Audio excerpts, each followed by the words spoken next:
señorita Marple y el faro que brilló al mediodía. El faro resplandecía al mediodía.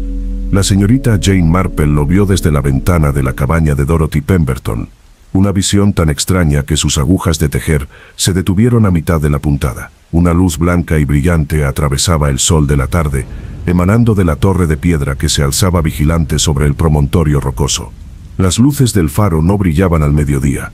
No tenían ninguna utilidad bajo el sol abrasador, ninguna razón mecánica para activarse, ninguna explicación para tal derroche de energía y petróleo. Y sin embargo allí estaba, imposible y real. Dorothy corrió hacia la ventana, haciendo sonar su taza de té contra el platillo. Su rostro palideció bajo los rizos grises que enmarcaban sus facciones curtidas. La anciana habló en un susurro, como si el mismo faro pudiera oírla. Dijo que el mecanismo nunca había fallado en 30 años, ni una sola vez, jamás. Dijo que algo andaba terriblemente mal en Beacon End. Miss Marple estudió la luz pulsante con la misma atención que dedicaba a los comportamientos extraños en St. Mary Mead. El faro proyectaba su patrón contra el cielo despejado, cada pulso deliberado y preciso. No se trataba de un fallo mecánico, ni de un mal funcionamiento fortuito de engranajes o lámparas de aceite. Esto fue intencional. El pueblo de Beacon End se aferraba a la costa de Cornualles como una lapa a la madera. Casas de piedra gris bordeaban las estrechas calles que serpenteaban hasta el puerto, donde los barcos de pesca se mecían junto al muelle de madera. El olor a sal y pescado impregnaba el aire constantemente, mezclándose con el humo de carbón de las chimeneas. Miss Marple había llegado el día anterior, aceptando la invitación de su vieja amiga Dorothy, para pasar 2 semanas junto al mar. El viaje desde St. Mary Mead había sido largo. El tren atravesaba el campo traqueteando antes de dejarla en la pequeña estación costera. Dorothy la recibió con cálidos abrazos y le prometió días de descanso contemplando el mar. El descanso ahora parecía improbable. El faro continuó su espectáculo del mediodía durante 7 minutos completos. Luego, tan repentinamente como había comenzado, la luz se apagó. La torre permaneció oscura y silenciosa contra el cielo brillante, guardando los secretos que habían causado su extraño comportamiento. Dorothy dejó la taza de té con manos temblorosas. Comentó que Robert Trenton era el encargado del faro, desde que se había mudado al pueblo hacía 3 meses. Antes que él, el viejo Samuel Weekes había cuidado la luz durante décadas, pero la edad finalmente lo había obligado a jubilarse. El nuevo farero había traído consigo a un ayudante, un joven llamado Peter Mars. Ambos se mantenían al margen de la vida del pueblo, apareciendo únicamente para comprar provisiones en la tienda del puerto. Ninguno asistía a la iglesia, ninguno bebía en la posada Anchorín, ninguno participaba en el ritmo frenético de la vida de la comunidad costera. Miss Marple archivó esos detalles en los ordenados compartimentos de su mente. Hacía tiempo que había aprendido que los forasteros siempre tenían historias que contar, a veces inocentes, a veces mortales. A primera hora de la tarde, la noticia del avistamiento del faro del mediodía se había extendido por Beacon End como la pólvora. Miss Marple acompañó a Dorothy en lo que se denominó un paseo rutinario, aunque ambas mujeres lo entendían como una investigación de la más alta calidad. Se toparon primero con la señora Edith Walsh, que salía de la oficina de correos con paquetes bajo sus gruesos brazos. La esposa del jefe de correos era conocida por saberlo todo, y también por saber algunas cosas que era mejor no saber. Declaró que la luz del mediodía era un presagio, quizá de tormenta, quizá de algo peor. Su voz tenía la certeza de quien había predicho con igual seguridad 3 matrimonios, 2 bancarrotas y un sospechoso ahogamiento. Más adelante, en el camino del puerto, se encontraron con Thomas Garrett, cuyo barco pesquero estaba amarrado al muelle. Su rostro mostraba las profundas arrugas de 40 años luchando en el mar para ganarse la vida. Sugirió que el mecanismo del faro simplemente se había averiado. Nada más misterioso que engranajes desgastados o reservas de aceite agotadas. Pero sus ojos, observó Miss Marple, no dejaban de dirigirse hacia la torre del faro con una expresión que denotaba preocupaciones más profundas. En el puerto, otros 3 pescadores remendaban las redes junto a sus barcas. Dejaron de trabajar al acercarse las 2 mujeres. Sus rostros curtidos por el sol reflejaban una mezcla de suspicacia y curiosidad. Una de ellas mencionó que Peter Mars había sido visto discutiendo con Thomas Garrett 2 días antes, acaloradamente por un asunto de territorio pesquero en disputa. Otro pescador, más joven y descarado que sus compañeros, dijo que Robert Trenton no tenía por qué estar al frente del faro. Afirmó que los fareros idóneos provenían de familias de fareros, hombres que aprendían el oficio de sus padres, no extraños que aparecían de la nada con papeles del gobierno y modales fríos. El tercer pescador no dijo nada, pero su expresión sugería que estaba de acuerdo con todas las críticas que se le hacían. Miss Marple escuchaba con la amable atención que propiciaba las confidencias. Hacía preguntas sencillas que parecían inocentes, indagando sobre el funcionamiento del faro con la curiosidad de una visitante interesada en los detalles marítimos. Los pescadores explicaron que el faro funcionaba con un mecanismo de relojería, al que se le daba cuerda a diario y se encendía cada noche al anochecer. El patrón de luz era fijo, diseñado para la navegación de las traicioneras aguas costeras. Ningún farero podía cambiarlo, ningún fallo mecánico podía activarlo al mediodía. Ninguna explicación daba sentido a lo que todo el pueblo había presenciado. Cuando el sol comenzó a descender hacia el horizonte occidental, Miss Marple y Dorothy regresaron por el sendero del acantilado. El estrecho camino serpenteaba sobre las rocas donde las olas rompían en un ritmo interminable. Las aves marinas graznaban en lo alto, con cantos agudos y solitarios. Miss Marple se detuvo en un punto donde el sendero se ensanchaba, ofreciendo vistas tanto del pueblo como del faro. Estudió el paisaje con ojo crítico, observando las líneas de visión y las distancias, calculando lo que se podía ver desde distintas posiciones. Dorothy preguntó qué estaba pensando su amiga, y su voz denotaba el nerviosismo que la había acompañado desde el toque de queda del mediodía.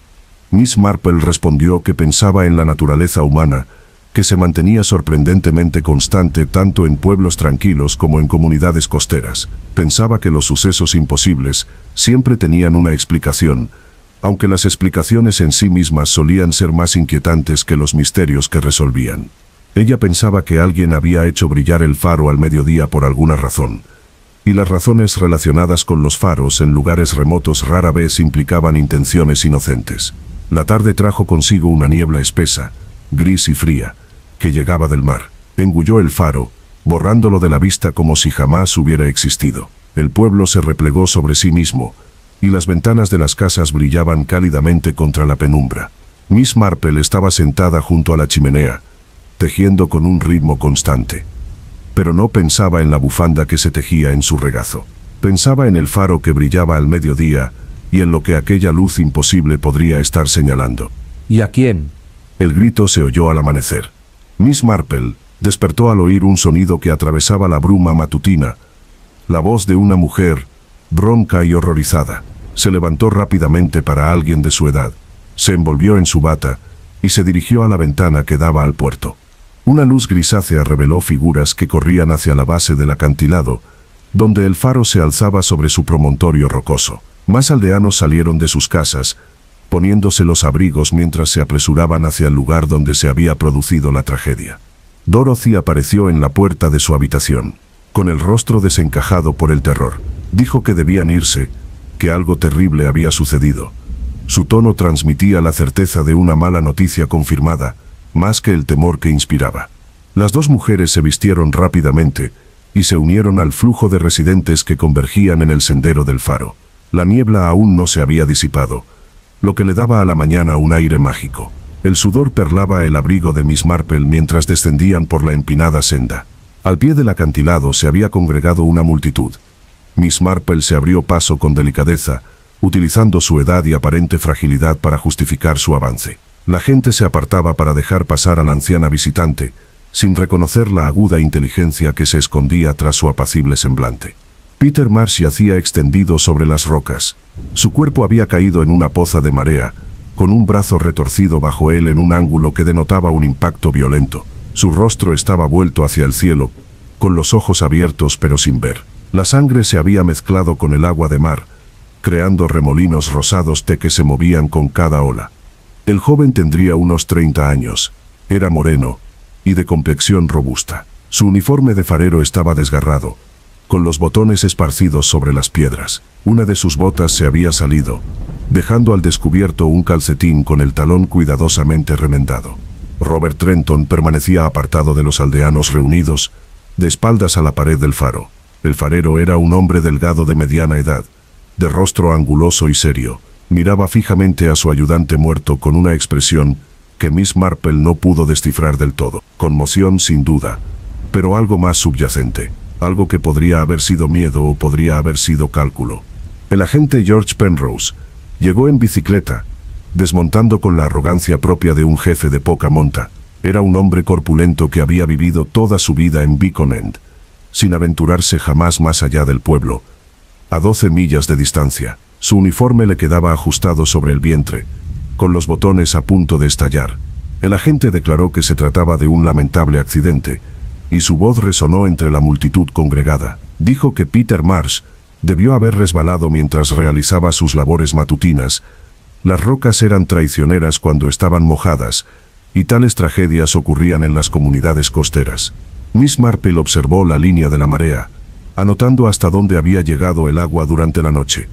Observó la posición del cuerpo con respecto a la puerta del faro. Observó el patrón de la ropa desgarrada y la ausencia de los rasguños que cabría esperar al caer por las rocas. Pero ella no dijo nada. Simplemente se quedó de pie junto a Dorothy entre los aldeanos conmocionados. Thomas Garrett avanzó con semblante adusto como el de un pescador. Afirmó que Peter Marsh conocía esas rocas mejor que nadie, pues las había escalado a diario durante 3 meses. Añadió que el muchacho era seguro y precavido, no del tipo que resbalaba en terreno conocido. Otra voz entre la multitud añadió que Peter parecía preocupado últimamente, retraído y nervioso. Esto lo dijo la señora Walsh, quien declaró haber visto al joven en la oficina de correos el día anterior, sobresaltándose con las sombras y evitando su mirada. Robert Trenton finalmente habló, con voz monótona e inexpresiva. Dijo que Peter se había quejado últimamente de dolores de cabeza y mareos repentinos. Añadió que el ayudante casi se había desmayado 2 veces la semana anterior mientras accionaba el mecanismo del faro. Miss Marple registró esta información junto con sus demás observaciones. Anotó que Trenton no le había mencionado a nadie estos mareos hasta ese momento oportuno. Observó que el guardián tenía las manos tan apretadas que se le habían puesto blancos los nudillos. El alguacil ordenó que trasladaran el cuerpo al ayuntamiento, donde el doctor Harrison lo examinaría. 4 pescadores levantaron a Peter Marsh con la destreza de quienes están acostumbrados a lidiar con la muerte. El mar se llevó a muchos de las comunidades costeras, y el respeto por los difuntos era profundo, incluso cuando se trataba de forasteros. Mientras la lúgubre procesión se alejaba del faro, Miss Marple se quedó rezagada. Parecía simplemente una anciana recuperando el aliento tras el empinado descenso, apoyada contra una roca como si estuviera exhausta. En realidad estaba estudiando el suelo. Las rocas que rodeaban la base del faro eran de piedra oscura, pulidas por siglos de viento y olas. Pero bajo la luz grisácea de la mañana, la señorita Marple detectó algo que el apresurado agente había pasado por alto: arañazos en el líquen cerca de la puerta del faro, tan recientes que la piedra expuesta brillaba más clara que el entorno. Arañazos que podrían haber sido producidos por el arrastre de los tacones de las botas sobre la roca. También vio una colilla de cigarrillo atascada entre 2 piedras. El papel estaba húmedo, pero aún no se había deshecho. El tabaco era turco, una mezcla cara que rara vez se veía en las comunidades marítimas obreras. Robert Trenton fumaba en pipa. Había observado ella el día anterior. Peter Marsh llevaba cigarrillos liados a mano en el bolsillo, de esos baratos que preferían los pescadores. Alguien más había estado recientemente en la base del faro. Alguien que fumaba tabaco extranjero caro. Miss Marple se enderezó lentamente, fingiendo ser una anciana recuperándose del esfuerzo. Volvió junto a Dorothy, que conversaba con varias mujeres del pueblo. Sus voces reflejaban el horror y la inquietud que la muerte siempre traía a las pequeñas comunidades. Mientras regresaban a la cabaña, Miss Marple volvió a mirar la torre del faro. Ahora permanecía en silencio. Su frenesí del mediodía parecía olvidado ante esta nueva tragedia. Pero la señorita Marple no lo había olvidado. Pensaba que un faro ardiendo al mediodía y un ayudante muerto 12 horas después constituían una coincidencia demasiado conveniente para ser creíble. Estaba pensando en la naturaleza humana, en los actos desesperados que cometían las personas cuando se veían atrapadas por las circunstancias o amenazadas por la exposición pública. Ella pensaba que Peter Marsh no se había resbalado de esas rocas accidentalmente. Alguien se había asegurado de que el joven jamás hablara de lo que sabía acerca de aquel faro imposible del mediodía. Al mediodía el pueblo estaba sumido en la especulación. Miss Marple estaba sentada en la tetería del puerto, un local pequeño y estrecho regentado por Sarah Mills y su hija adulta. La tienda ocupaba la planta baja de una casita con vistas al muelle, y sus ventanas estaban empañadas por el vapor de la tetera que hervía constantemente. 6 mesitas abarrotaban el espacio, cada una cubierta con un mantel de cuadros desgastado por los años de lavados. Dorothy había sugerido que tomaran el té allí, sabiendo que la información fluía por el establecimiento de Sarah Mills como agua por redes de pesca. Todos los pueblos tenían un lugar así, y Miss Marple había aprendido hacía tiempo que escuchar con atención en esos establecimientos revelaba más verdad que cualquier pregunta directa. La tienda estaba llena a pesar de ser temprano por la tarde. Oeste tal vez debido a la tragedia de la mañana, reflexionó Miss Marple. La muerte unía a las comunidades, incluso cuando sembraba la desconfianza entre los vecinos. En la mesa más cercana a la ventana, la señora Walsh conversaba animadamente con otras 2 mujeres. La esposa del jefe de correos tenía una voz potente, ya fuera por proyección natural o por elección deliberada. Sus oyentes eran Margaret Chen, dueña de la tienda de comestibles del puerto, y Elizabeth Garrett, esposa del pescador Thomas. La señora Walsh declaró que Robert Trenton había sumido en la oscuridad a Beacon End. Dijo que el faro había permanecido fiel durante 100 años, hasta que ese hombre se hizo cargo. Añadió que todo el mundo sabía que los forasteros traían problemas como los barcos percebes. Margaret Chen sugirió opciones más solidarias. Comentó que los accidentes le ocurren incluso a las personas más cuidadosas. Su propio hermano, por ejemplo, se cayó de una escalera la primavera pasada, a pesar de llevar 40 años trabajando como carpintero. Añadió que apresurarse a juzgar no servía para nada, salvo para crear divisiones en el pueblo. Elizabeth Garrett no dijo nada, pero su expresión sugería que se ponía del lado de la señora Walsh en lugar de Margaret. En otra mesa, 2 mujeres más jóvenes comentaban el asunto en voz baja. El oído de la señorita Marple, aunque anciano, seguía funcionando bastante bien cuando se lo pedía con atención. La chica que hablaba, una guapa rubia llamada Susan Harley, se secaba las lágrimas mientras conversaba. Su acompañante, de aspecto más moreno y práctico, le palmeó la mano mientras lanzaba miradas suspicaces hacia donde Robert Trenton estaba sentado solo en un rincón. El jefe de los guardabosques había llegado a la tetería tras declarar ante el agente Penrose. Se inclinó sobre su taza, ignorando las miradas y los murmullos. Su rostro permaneció inexpresivo, sin revelar sus pensamientos. Sarah Mills se movía entre las mesas con su tetera, rellenando tazas mientras compartía sus propias teorías. Dijo que Peter Marsh había entrado en la tienda hacía 3 días con la mirada perdida, como si hubiera visto un fantasma. Comentó que había comprado cigarrillos y pan, y que le temblaban tanto las manos que se le cayeron las monedas 2 veces. Añadió que cuando le preguntó si le pasaba algo, salió corriendo sin responder. Su hija, una mujer tranquila llamada Rachel, añadió que había visto a Peter discutiendo con alguien cerca del puerto una noche. No pudo identificar a la otra persona. La niebla era demasiado densa, pero sus voces eran acaloradas. Peter decía algo sobre que las cosas no estaban bien, sobre la necesidad de denunciar ciertos asuntos, sobre la conciencia que exigía actuar.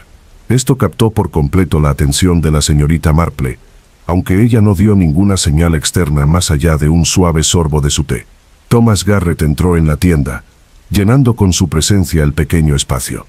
El pescador era muy respetado en Beacon End. Su familia había trabajado esas aguas durante 4 generaciones. Pidió un té y se sentó cerca de la mesa de Miss Marple, saludando cortésmente con un gesto de cabeza a Dorothy. Habló tan alto que sus palabras llegaron a toda la tienda, ya fuera por intención o por costumbre. Dijo que Peter Marsh merecía algo mejor que conclusiones precipitadas sobre sus mareos. Dijo que el muchacho había escalado esas rocas con niebla y tormenta sin ningún problema. Dijo que la conveniencia y la verdad no eran lo mismo, y que el agente Penrose siempre había preferido la conveniencia. La señora Walsh exigió de inmediato que se supiera a qué se refería Thomas, con voz aguda y desafiante. El pescador respondió que no estaba insinuando nada, simplemente exponía hechos. Dijo que entre los hechos figuraban una luz del faro brillando al mediodía, un ayudante de farero muerto 12 horas después, y un farero jefe sin referencias verificables. Robert Trenton se levantó bruscamente, haciendo rechinar la silla contra el suelo, arrojó monedas sobre la mesa y salió sin decir palabra, con los hombros rígidos por la emoción contenida. Tras su partida, la tienda se llenó de nuevas especulaciones. Algunos defendieron su derecho a la privacidad, otros afirmaron que su marcha demostraba su culpabilidad. Sarah Mills mencionó que Trenton pagaba sus facturas puntualmente y nunca causaba problemas. La señora Walsh replicó que los vecinos suelen describir a los asesinos en serie como tranquilos y educados. A la señorita Marple le pareció una comparación bastante extrema, pero se calló. El doctor Harrison llegó ya entrada la tarde. Su maletín médico sugería visitas profesionales. El médico del pueblo era un anciano, encorvado y de pelo blanco, pero su mirada seguía lúcida. Aceptó el té de Sarah Mills y se dirigió a todos los presentes. Declaró que Peter Marsh había fallecido a causa de una fractura de cráneo y lesiones internas compatibles con una caída desde una altura considerable. Afirmó que el cuerpo no presentaba signos de forcejeo, ni heridas defensivas, ni indicios de violencia más allá de las propias lesiones. Sin embargo, añadió en voz más baja, el patrón de las lesiones le pareció inusual. La mayoría de las caídas desde el faro producían múltiples puntos de impacto al rodar los cuerpos por la ladera rocosa. Las lesiones de Peter Marsh sugerían un único impacto devastador, como si hubiera caído en picado en lugar de rodar. Thomas Garrett preguntó qué podría significar eso. El doctor Harrison respondió que podría no significar nada en absoluto. Las paredes rocosas eran impredecibles, y las caídas presentaban innumerables variaciones. Pero en sus 40 años ejerciendo la medicina en comunidades costeras, había visto muchos casos de muertes por caídas. Este le parecía diferente, aunque no podía explicar con precisión por qué. Los murmullos se intensificaron tras la marcha del médico. Algunos hablaban abiertamente de asesinato, mientras que otros se aferraban a explicaciones fortuitas. Susan Harley lloraba con más fuerza, y sus sollozos resonaban por toda la tienda. Su acompañante finalmente la condujo afuera, lanzando una última mirada sombría al rincón donde Robert Trenton había estado sentado. Al caer la tarde, Miss Marple y Dorothy se despidieron. De regreso por el camino del puerto, pasaron junto a grupos de aldeanos que aún comentaban la tragedia. En cada rostro se reflejaba una mezcla de conmoción, sospecha o miedo. Dorothy comentó que nunca había visto Beacon End tan agitado, ni en los 20 años que llevaba retirado a esta tranquila costa. Miss Marple respondió que la paz a menudo era simplemente la ausencia de conflicto manifiesto, no la ausencia del conflicto en sí. Dijo que en todas partes los pueblos albergaban corrientes de celos, codicia y desesperación que fluían bajo su plácida apariencia. A veces, estas corrientes permanecían ocultas durante décadas. Otras veces, un solo acontecimiento las hacía aflorar. Dijo que temía que Beacon End estuviera experimentando algo similar en ese momento, y que lo peor aún no se hubiera revelado. Dorothy preguntó qué sospechaba su amiga. La señorita Marple dijo que sospechaba que Peter Marsh había descubierto algo sobre esa señal luminosa del mediodía, algo por lo que valía la pena matar.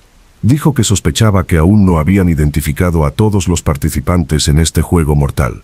Y añadió que sospechaba que antes de que este asunto concluyera, saldrían a la luz más secretos de la niebla que perpetuamente envolvía esta costa aislada. Miss Marple se levantó antes del amanecer y se vistió en silencio para no molestar a Dorothy. El aire matutino estaba algo frío cuando salió de la cabaña. Su bastón repiqueteaba contra los adoquines. La niebla aún cubría el pueblo, aunque el cielo oriental mostraba indicios de luz.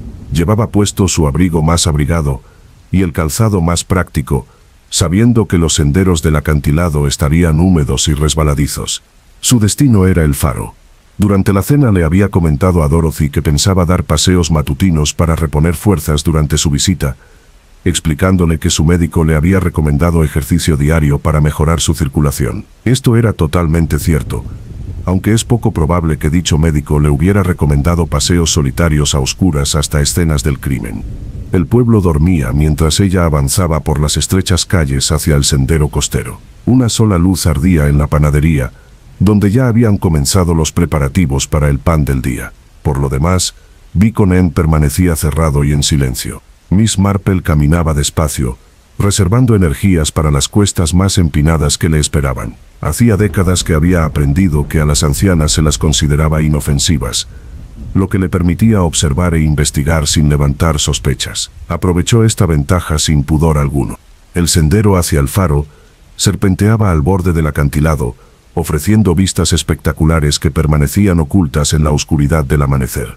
Miss Marple se guiaba por su memoria y la tenue luz de su linterna, dando cada paso con cuidado. El sonido de las olas, rompiendo muy abajo, le recordaba constantemente el peligro que acechaba a su izquierda.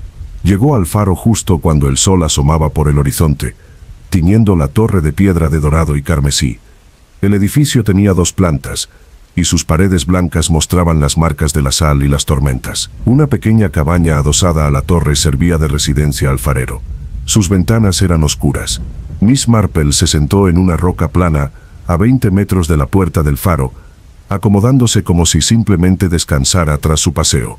En realidad, estudiaba la escena con atención metódica. Las rocas donde murió Peter Marsh no mostraban rastros de la tragedia. La marea había borrado la sangre y no había removido nada que pudiera constituir una prueba. Pero las rocas mismas contaban historias a quienes sabían interpretarlas. Observó el ángulo desde la puerta del faro hasta el punto de impacto. Observó la posición del sendero que conducía al interior de la torre, hasta la sala de la lámpara en la cima. Observó que un cuerpo que cayera naturalmente desde la sala de la lámpara probablemente impactaría contra las rocas inclinadas más alejadas de la base de la torre, y no aterrizaría en el lugar donde se encontró a Peter.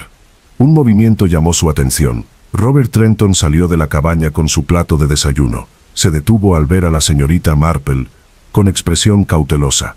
Lo saludó con amable cortesía, disculpándose por interrumpir su mañana. Le comentó que, con la edad, había adquirido la costumbre de dar paseos matutinos, pues le resultaban beneficiosos para su artritis. Le preguntó si le importaba que descansara allí un momento antes de emprender el regreso. Trenton se relajó un poco, aunque la sospecha seguía presente en su mirada. Dijo que podía descansar todo el tiempo que necesitara.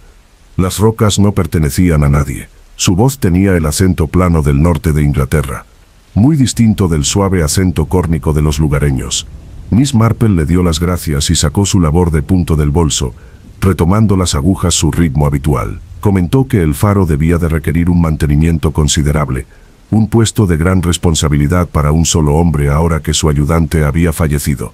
Trenton respondió que el trabajo era manejable, aunque se notaría la ausencia de Peter. Dijo que la semana siguiente llegaría un ayudante sustituto, un joven del servicio de faros. Su tono sugería que veía este reemplazo como un inconveniente más que como una ayuda. Le preguntó con dulzura cuánto tiempo llevaba trabajando como farero, sin dejar de usar sus agujas. Dijo que llevaba 15 años en distintos destinos, principalmente en Escocia, y algo en Gales. Beacon End fue su primer puesto como portero titular, un ascenso que llegó tras años como asistente. Apretó con fuerza el plato del desayuno mientras hablaba, y sus nudillos se pusieron blancos. La señorita Marple preguntó si conocía a Peter Marsh antes de que los destinaran aquí. Trenton dijo que no. El servicio le había asignado a Peter al llegar. El joven había cumplido con su trabajo, aunque a veces descuidado con los detalles. Evitaba mirar a los ojos a la señorita Marple mientras hablaba.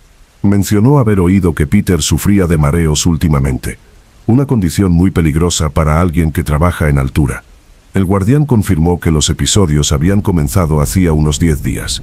Peter había mencionado sentirse mal y experimentar vértigo al subir las escaleras de la torre. Trenton le había sugerido al joven que consultara al Dr. Harrison, pero Peter se había negado, alegando que los episodios cederían solos.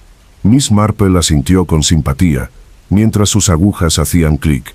Comentó que los jóvenes a menudo se resistían a la atención médica, creyéndose invulnerables, a pesar de las evidencias que demostraban lo contrario. Dijo que su propio sobrino había ignorado dolores en el pecho durante semanas antes de finalmente desplomarse, sobreviviendo afortunadamente para aprender una valiosa lección.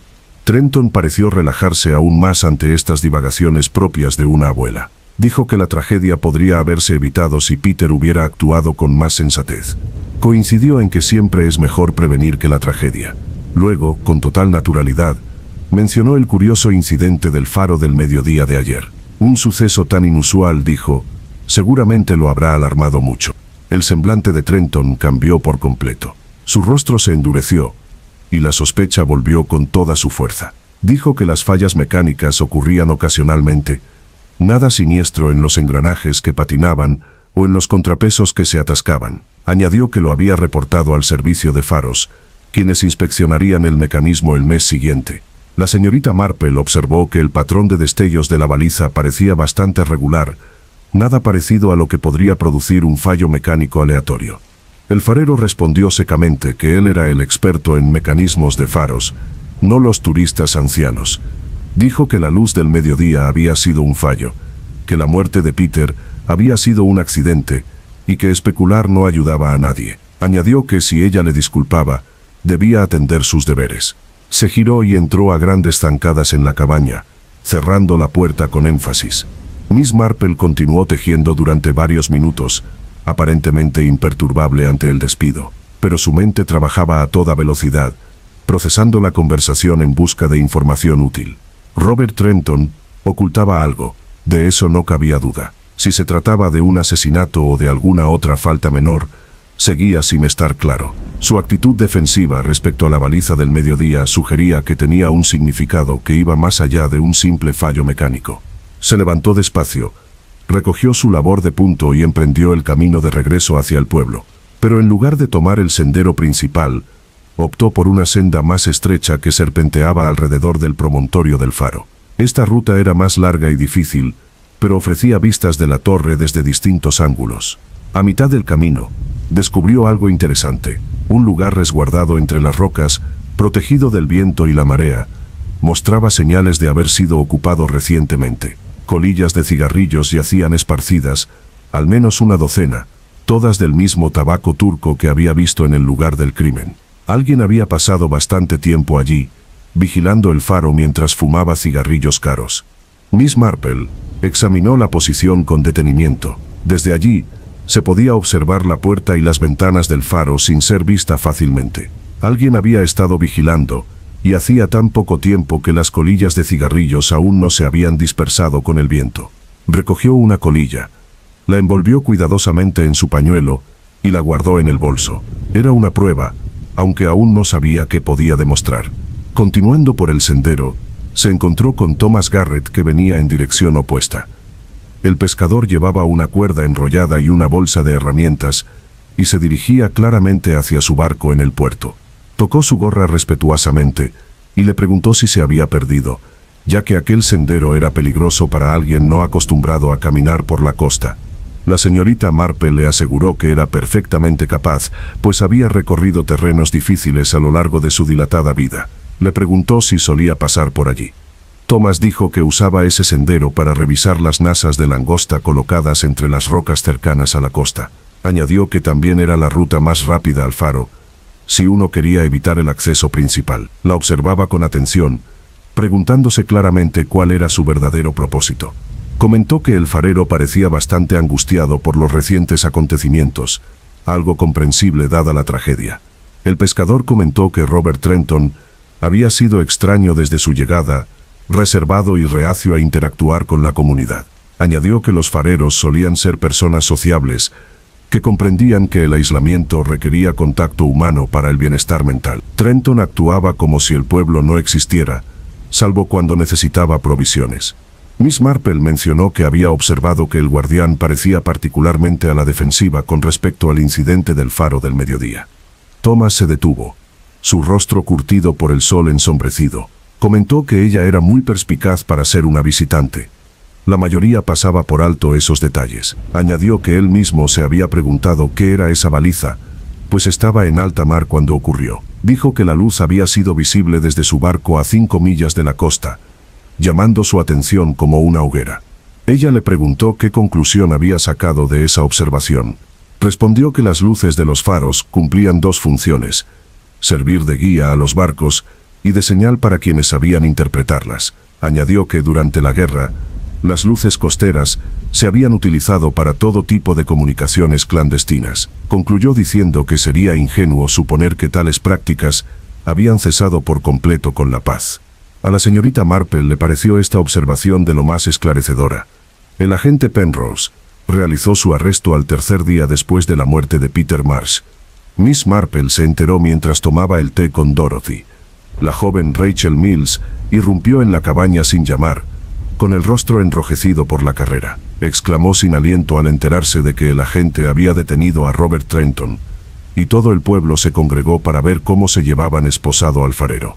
Dorothy dejó caer su taza de té, y la delicada porcelana se hizo añicos contra el suelo. Comenzó a disculparse y a limpiar al mismo tiempo, con las manos temblando. Miss Marple tomó con delicadeza el paño de su amiga y le sugirió que fueran caminando al centro del pueblo para obtener más información.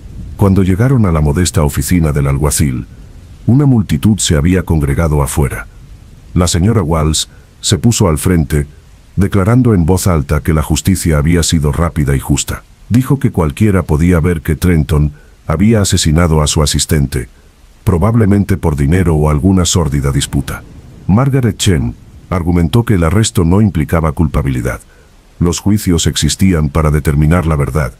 Varios pescadores estaban cerca, y sus expresiones sugerían que apoyaban a la señora Walsh en lugar de al tendero. El agente Penrose salió de su oficina, disfrutando claramente de la atención. Con aire de superioridad, se dirigió a los aldeanos allí reunidos. Anunció la detención de Robert Trenton como sospechoso de asesinato, tras la aparición de pruebas que no podían ignorarse. Thomas Garrett se abrió paso entre la multitud. Exigió saber qué pruebas existían, afirmando que todo el pueblo merecía transparencia en asuntos tan serios. El agente respondió que habían aparecido testigos.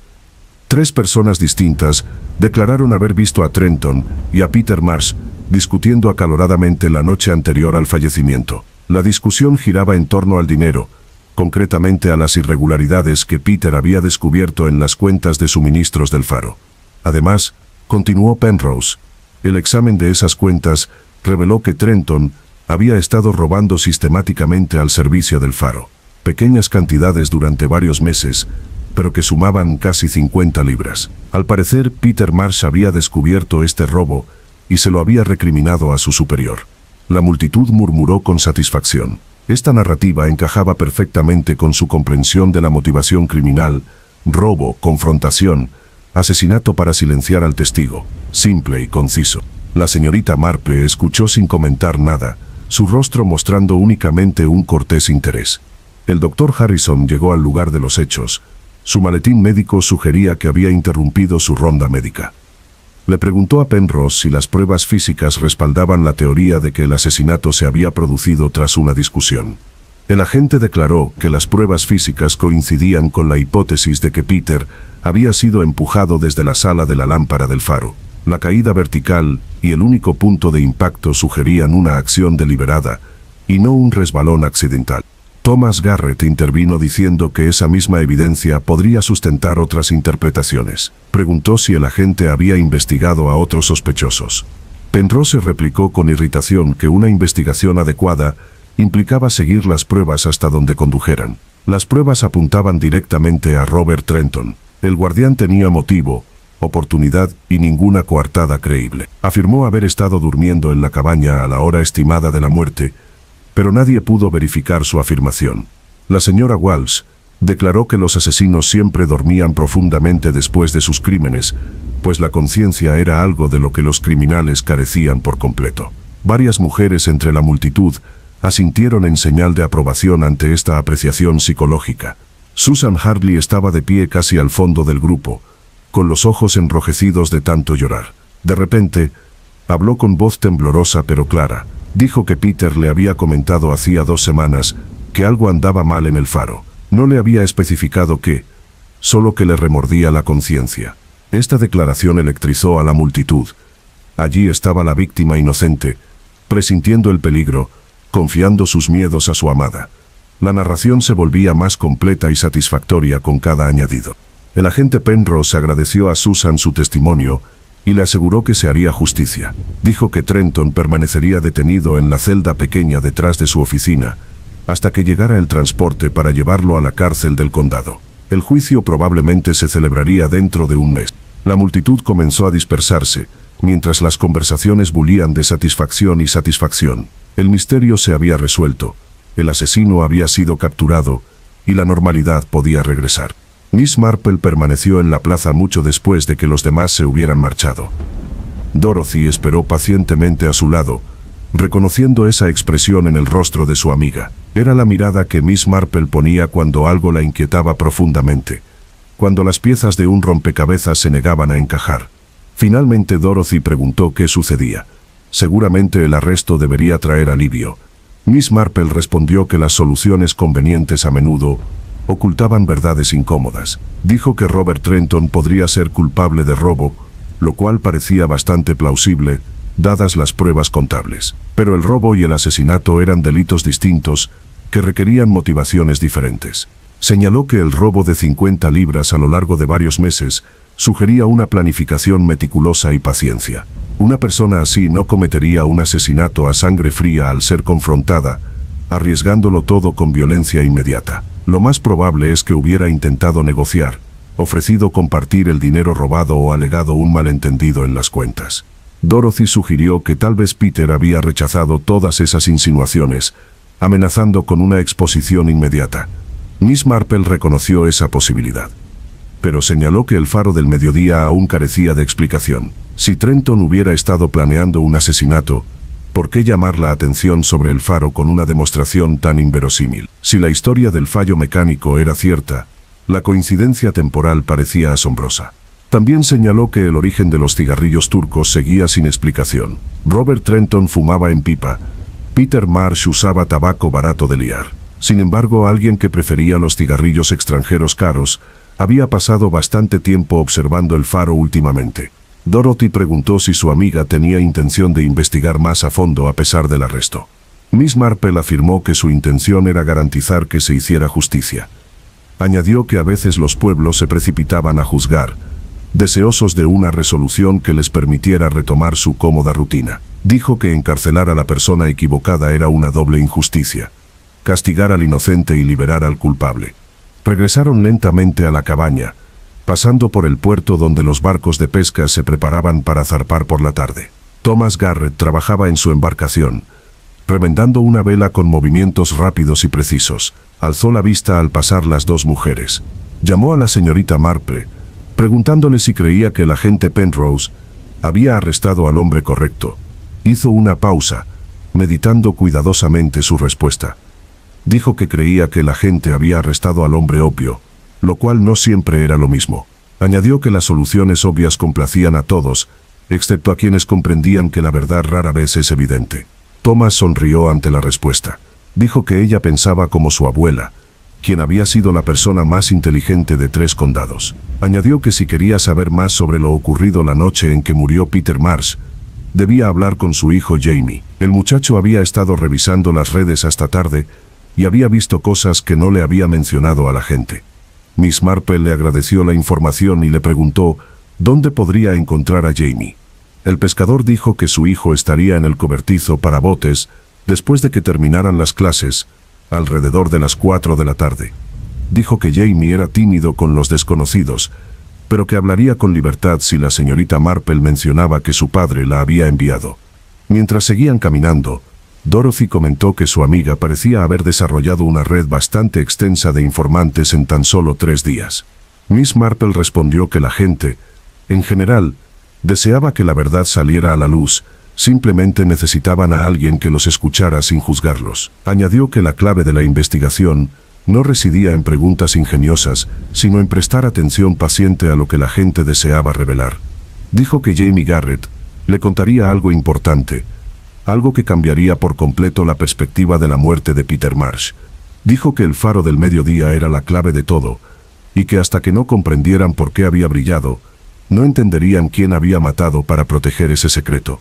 Jamie Garrett resultó ser un chico larguirucho de 14 años con los rasgos curtidos de su padre, ya comenzando a formarse.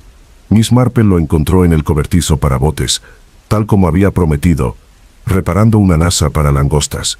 La estructura de madera se alzaba en la orilla del puerto, repleta de herramientas y aperos acumulados durante generaciones. El olor a alquitrán y madera salada lo impregnaba todo. Se presentó como amiga de su padre, y explicó que Thomas le había sugerido que Jamie podría tener información útil sobre los últimos acontecimientos. Le preguntó si le importaría hablar brevemente con ella. El muchacho la observó con cautelosa inteligencia, sopesando claramente si debía confiar en aquella anciana desconocida. Finalmente asintió, y dejó a un lado su trabajo, indicándole con un gesto que se sentara en una caja volcada.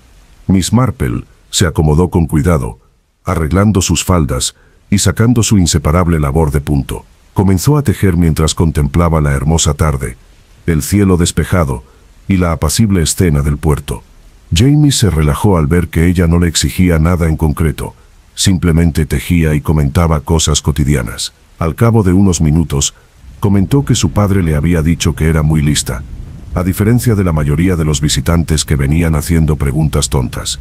Le agradeció el cumplido y dijo que intentaba hacer preguntas sensatas siempre que podía. Añadió que su padre le había comentado que había estado fuera hasta tarde la noche en que murió Peter Marsh. El niño lo confirmó, explicando que solía revisar las redes al anochecer, cuando los peces estaban más activos. Su padre se lo permitía durante las vacaciones escolares, confiando en que tendría cuidado en las rocas. La señorita Marple le preguntó a qué hora había salido esa noche en particular. Jamie contó que salió de casa sobre las 11 y regresó pasada la 1 de la madrugada. Tomó el sendero del acantilado porque la marea no permitía el acceso a la playa.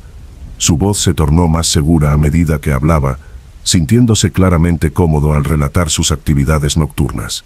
Ella le preguntó si había visto algo inusual durante esas horas. El muchacho vaciló un instante y luego dijo que había visto algo que no comprendía del todo. No se lo había mencionado al agente Penrose, porque los adultos solían restar importancia a lo que veían los jóvenes. Pero si a la señorita Marple le interesaba de verdad, compartiría lo que había presenciado. Ella le aseguró que tomaba muy en serio a los jóvenes observadores, pues había aprendido que los niños a menudo notaban detalles que los adultos pasaban por alto debido a la familiaridad. Jamie se inclinó hacia adelante, bajando la voz a un tono confidencial. Dijo haber visto una embarcación acercándose al faro alrededor de la medianoche. No era un barco de pesca, sino algo más pequeño y rápido, una lancha a motor del tipo que usaban los ricos para recorrer la costa. La embarcación no llevaba luces encendidas, lo cual era ilegal y peligroso en esas aguas rocosas. Había rodeado el faro 2 veces antes de apagar el motor y quedar a la deriva cerca de la costa rocosa. Las agujas de tejer de Miss Marple no cesaron, pero su atención se intensificó. Preguntó si Jamie había visto quién estaba a bordo de aquella misteriosa embarcación. Dijo que había al menos 3 personas, quizá 4. Estaba demasiado oscuro y lejano para distinguir detalles, pero sin duda vio varias figuras moviéndose por la cubierta. Habían estado haciendo algo cerca de las rocas, bajando objetos con cuerdas tal vez, aunque no pudo asegurarlo. Tras unos 20 minutos el motor de la embarcación arrancó de nuevo, y la nave partió rápidamente hacia mar abierto. Seguía sin haber luces, solo el sonido del potente motor desvaneciéndose en la oscuridad. Ella le preguntó si él había informado de esto a alguien. Jamie dijo que se lo comentó a su padre a la mañana siguiente, después del hallazgo del cuerpo de Peter Marsh. Su padre parecía preocupado, y dijo que la información podría ser importante, pero que debía compartirse con cautela. Thomas no confiaba en que el agente Penrose investigara correctamente, pues creía que estaba demasiado ansioso por obtener respuestas fáciles. Miss Marple coincidió en que reflexionar detenidamente sobre cómo se compartía la información solía ser una decisión acertada. Preguntó si Jamie había notado algo más inusual aquella noche. El niño dijo que sí. Una cosa más. Unos 30 minutos después de que la misteriosa barca partiera, vio luces en la sala de lámparas del faro.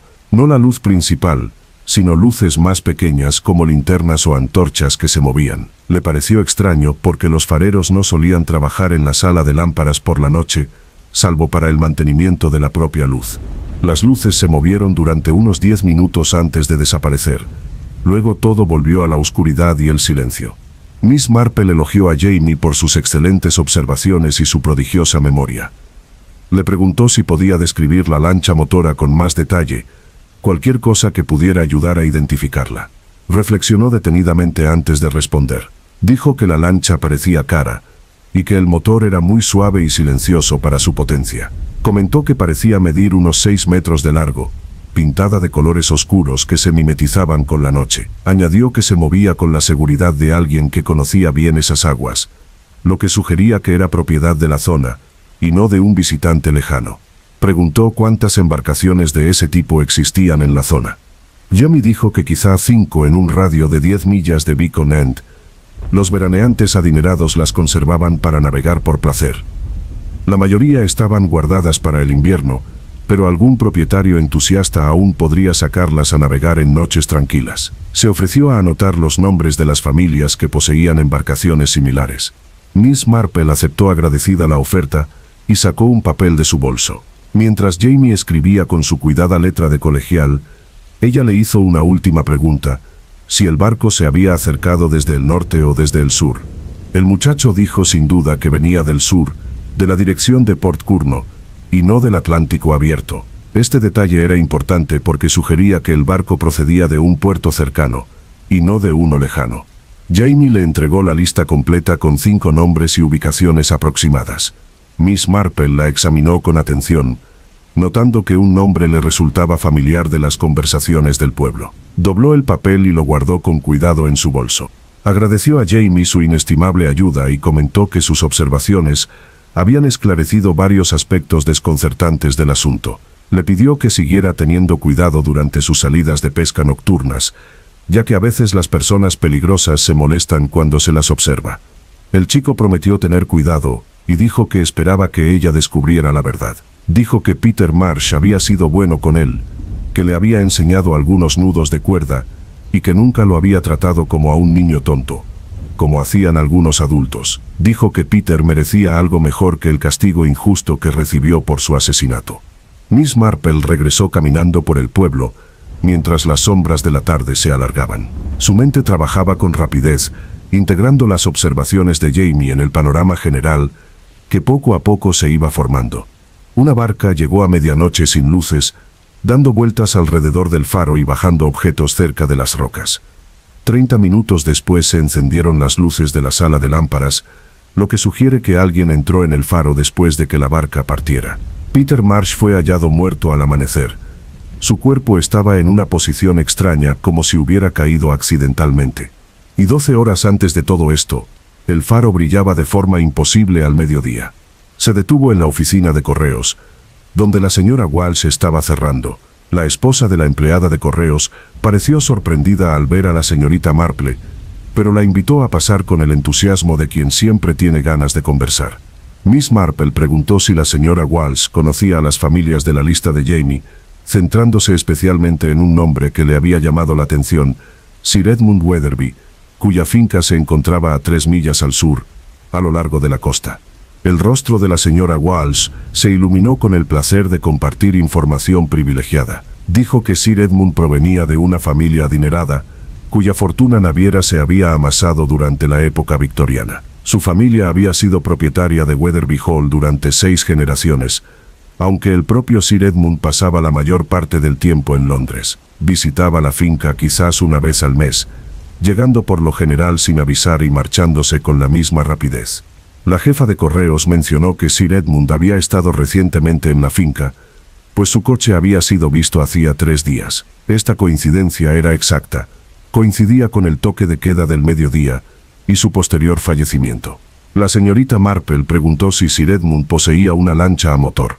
La señora Walsh confirmó que sí, que tenía una hermosa embarcación amarrada en el puerto deportivo de Port Curno. El barco era su orgullo, construido a medida y muy rápido. Disfrutaba navegando a medianoche cuando visitaba la finca, pues encontraba paz en la oscuridad y la soledad. Preguntó si alguien más podría usar el barco de Sir Edmund. La jefa de correos dijo que de ninguna manera. El hombre era muy cuidadoso con sus pertenencias. Tenía un cuidador a tiempo completo que se encargaba del mantenimiento de la finca y el barco, asegurándose de que todo estuviera perfecto para sus visitas esporádicas.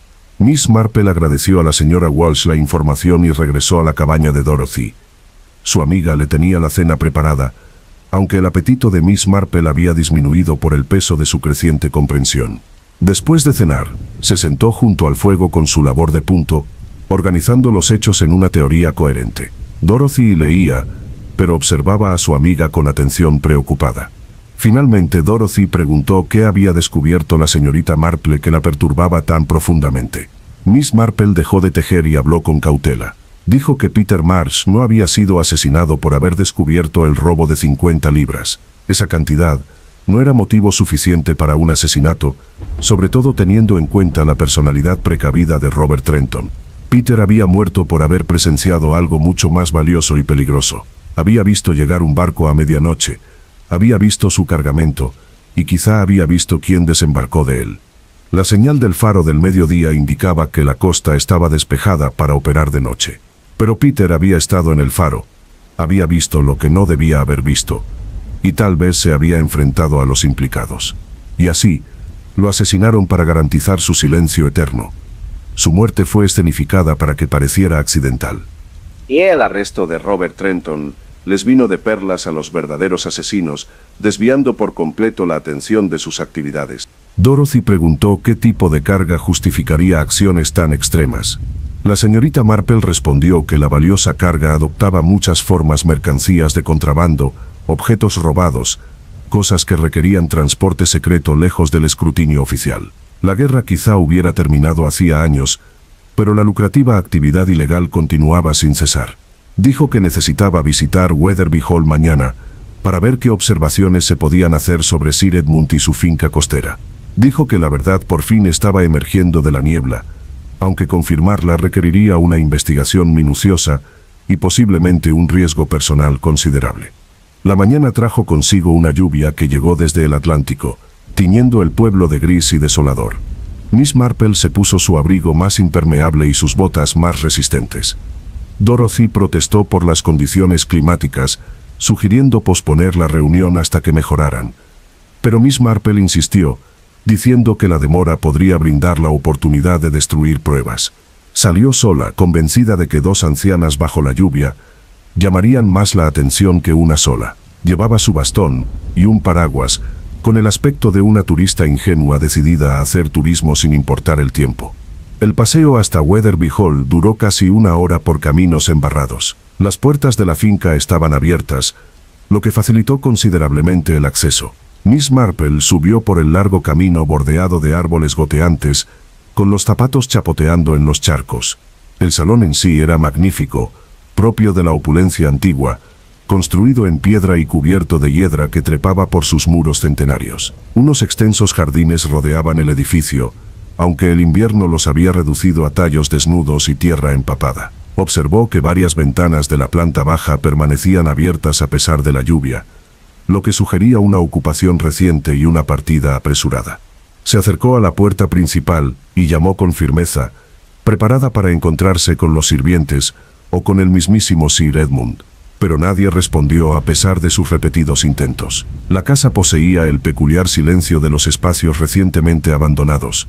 Miss Marple recorrió el edificio, aparentemente buscando refugio de la lluvia, pero en realidad examinando ventanas y puertas. La mayoría permanecían cerradas, pero una puerta del jardín mostraba señales de haber sido cerrada apresuradamente. El pestillo no había enganchado del todo. Echó un vistazo a su alrededor, confirmó su soledad y empujó la puerta. El interior denotaba riqueza y buen gusto, aunque las superficies cubiertas de polvo sugerían una mínima presencia de personal. Recorrió las habitaciones de la planta baja con silenciosa eficiencia, observando las obras de arte en las paredes y los muebles caros dispuestos con esmero. Nada parecía tener relevancia inmediata para su investigación. Luego entró en el estudio. El escritorio estaba repleto de papeles, como si alguien hubiera estado trabajando y se hubiera marchado de repente. Miss Marple los examinó con detenimiento, sin tocar nada, pero leyendo todo lo que veía. La mayoría trataba sobre asuntos rutinarios de la finca, facturas y correspondencia de escaso interés. Pero un documento llamó su atención. Una carta fechada 3 semanas antes, dirigida a Sir Edmund y firmada únicamente como TC. El remitente expresaba su preocupación por el acuerdo, mencionaba un aumento de la actividad de patrullaje costero y sugería posponer las operaciones hasta que disminuyera la atención mediática. Sir Edmund había escrito una respuesta al margen, con una letra firme e impaciente. Afirmaba que la demora era inaceptable, que los compradores estaban esperando y que el cronograma seguiría adelante según lo previsto. Miss Marple memorizó ambos mensajes palabra por palabra. Su memoria entrenada captó cada detalle. Una exploración más profunda reveló la biblioteca, donde aguardaban objetos aún más interesantes. Cartas náuticas cubrían una mesa, mostrando con minucioso detalle las aguas costeras alrededor de Beacon End. Alguien las había anotado profusamente, indicando profundidades, corrientes y calas escondidas ideales para desembarcar sin ser visto. La posición del faro estaba marcada con un círculo rojo, con anotaciones sobre las líneas de visión y los patrones de la baliza. Miss Marple fotografió estos gráficos con la pequeña cámara que había comprado años atrás, precisamente para tales fines. El aparato había resultado invaluable durante investigaciones anteriores, aportando pruebas irrefutables. Estaba examinando un armario cerrado con llave, cuando unos ruidos del exterior la alertaron de la llegada de un vehículo. Se movió con rapidez para su edad, salió por la puerta del jardín y la cerró con cuidado tras de sí. Llegó al abrigo del seto cercano justo cuando un coche doblaba la esquina del camino de entrada. El vehículo era caro y tenía matrícula londinense. Se detuvo en la entrada principal, y a pesar de la lluvia, salieron dos hombres. Uno era mayor, y estaba bien vestido. Sin duda se trataba del propio Sir Edmund. El otro era más joven, quizá de unos 30 años, y vestía ropa informal bajo el impermeable. Miss Marple reconoció al joven de inmediato. Lo había visto 3 días antes en el pueblo, comprando provisiones en la tienda de Margaret Chen. Los caros cigarrillos turcos que compró desentonaban con su aspecto por lo demás común y corriente. Los dos hombres entraron en el vestíbulo. Sus voces resonaron brevemente antes de que la puerta se cerrara. Miss Marple permaneció oculta entre los setos, con la lluvia empapando su abrigo a pesar del paraguas. Necesitaba marcharse, pero antes quería observar todo lo posible. Transcurrieron 20 minutos antes de que los hombres reaparecieran. Sir Edmund llevaba un maletín de cuero, sujetándolo con el cuidado propio de quien guarda objetos valiosos. Lo cargaron en el coche y se alejaron a toda velocidad, con los neumáticos salpicando agua. Miss Marple esperó 10 minutos más antes de regresar al camino. El paseo de vuelta a Beacon End le pareció más largo y difícil. Su cuerpo anciano protestaba por el frío y el esfuerzo. Dorothy tenía té caliente y toallas tibias preparadas cuando finalmente llegó a la cabaña. Su amiga la regañó levemente mientras la ayudaba a cambiarse de ropa, claramente aliviada de verla regresar sana y salva. Una vez acomodada junto al fuego, con el té calentándole las manos, la señorita Marple comenzó a explicar lo que había descubierto. Describió la finca, los documentos, las cartas náuticas, la llegada de Sir Edmund y su acompañante. Dorothy escuchó con creciente alarma, preguntando finalmente si su amiga se daba cuenta del peligro que suponía investigar a hombres ricos y poderosos. Miss Marple respondió que comprendía perfectamente el peligro, por lo que debían actuar con rapidez. Dijo que Sir Edmund estaba claramente involucrado en operaciones de contrabando, utilizando el faro como punto de navegación y señales. Peter Marsh había presenciado algo relacionado con estas actividades, y había sido asesinado por ello. Robert Trenton podría ser culpable de robo, pero casi con toda seguridad no de asesinato. El verdadero asesino fue o bien el propio Sir Edmund o su joven acompañante, el hombre que fumaba cigarrillos turcos y vigilaba el faro desde posiciones ocultas. Dorothy preguntó qué se podía hacer. Seguramente la señorita Marple no podía enfrentarse sola a hombres así. Miss Marple coincidió en que la confrontación sería una tontería, pero afirmó que existían pruebas que podrían liberar a Robert Trenton y desenmascarar a los verdaderos criminales. Dijo que las cartas náuticas de Weatherby Hall, la carta sobre las operaciones y los compradores, y el testimonio de Jamie sobre el barco nocturno, todo apuntaba a una actividad de contrabando organizada. Dijo que necesitaban contactar con alguien con autoridad superior a la del agente Penrose. Alguien que investigara a fondo en lugar de aceptar soluciones fáciles. Sugirió al inspector del condado, cuya reputación de integridad había investigado antes de dejar St. Mary Mead. Dorothy preguntó cómo contactarían con ese inspector sin alertar a Sir Edmund de que lo sabían. Ese día, Miss Marple sonrió por primera vez. Dijo que la señora Walsh dirigía la oficina de correos y el servicio de telégrafos, y que la esposa del jefe de correos poseía discreción y un fuerte sentido de la justicia. Añadió que un telegrama redactado con cuidado llevaría al inspector a Beacon End, y que su investigación descubriría lo que el agente Penrose había pasado por alto. Al caer la noche, la señorita Marple redactó su telegrama con sumo cuidado.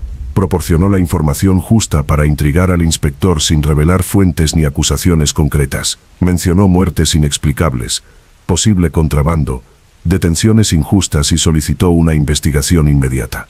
Rachel Mills entregó el telegrama en la capital del condado esa misma noche, utilizando el servicio postal regular que conectaba los pueblos con las ciudades más grandes. Miss Marple pagó un suplemento por el envío prioritario y la respuesta solicitada.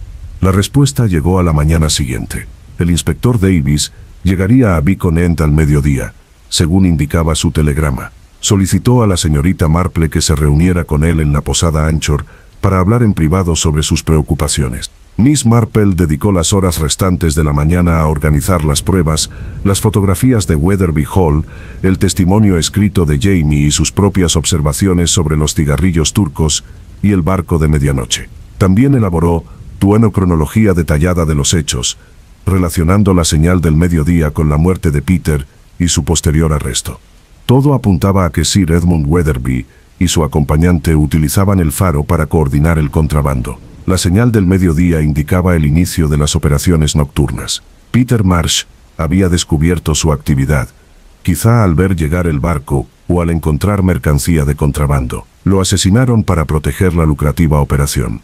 La detención de Robert Trenton fue una afortunada coincidencia para los contrabandistas, pues les proporcionó un cierre oficial que puso fin a la investigación. Pero las observaciones de Jamie y la persistente investigación de Miss Marple habían desvelado una verdad que los criminales esperaban mantener oculta. A mediodía en punto, la señorita Marple entró en la posada Anchor y encontró al inspector Davis esperándola en una habitación privada. Era un hombre delgado, de mirada inteligente y con el porte de alguien que se tomaba la justicia muy en serio. Presentó sus pruebas metódicamente, explicando cada elemento y su relación con el patrón general. El inspector escuchó sin interrumpir, tomando notas y haciendo preguntas aclaratorias ocasionalmente. Cuando ella terminó, él permaneció en silencio un largo rato antes de hablar. Dijo que su investigación había sido exhaustiva y sus conclusiones sólidas. Añadió que iniciaría una investigación oficial de inmediato, comenzando con el examen del faro y la entrevista con Robert Trenton. Le preguntó si era consciente del peligro que suponía enemistarse con hombres ricos e influyentes. La señorita Marple respondió que la justicia importaba más que la seguridad, y que los hombres inocentes no debían ser ahorcados por crímenes que no habían cometido. El inspector sonrió con gesto adusto y dijo que se aseguraría de que se llevara a cabo una investigación adecuada, incluyendo las consecuencias para los criminales poderosos. El inspector Davis comenzó su investigación esa misma tarde. Miss Marple regresó a la cabaña de Dorothy con un optimismo cauteloso. La justicia prevalecería, pensó, como solía suceder cuando las autoridades competentes aplicaban los métodos adecuados. Se acomodó junto al fuego con su labor de punto, permitiéndose relajarse por primera vez en días. La explosión rompió esa paz a las 4 de la tarde en punto. El sonido provenía del puerto, un estruendo profundo que hizo vibrar las ventanas de todo Beacon End. Miss Marple dejó caer su labor de punto y corrió hacia la ventana, seguida de cerca por Dorothy. Una densa humareda negra se elevaba desde el muelle, elevándose hacia el cielo gris. Salieron corriendo para unirse a los aldeanos que se dirigían al puerto.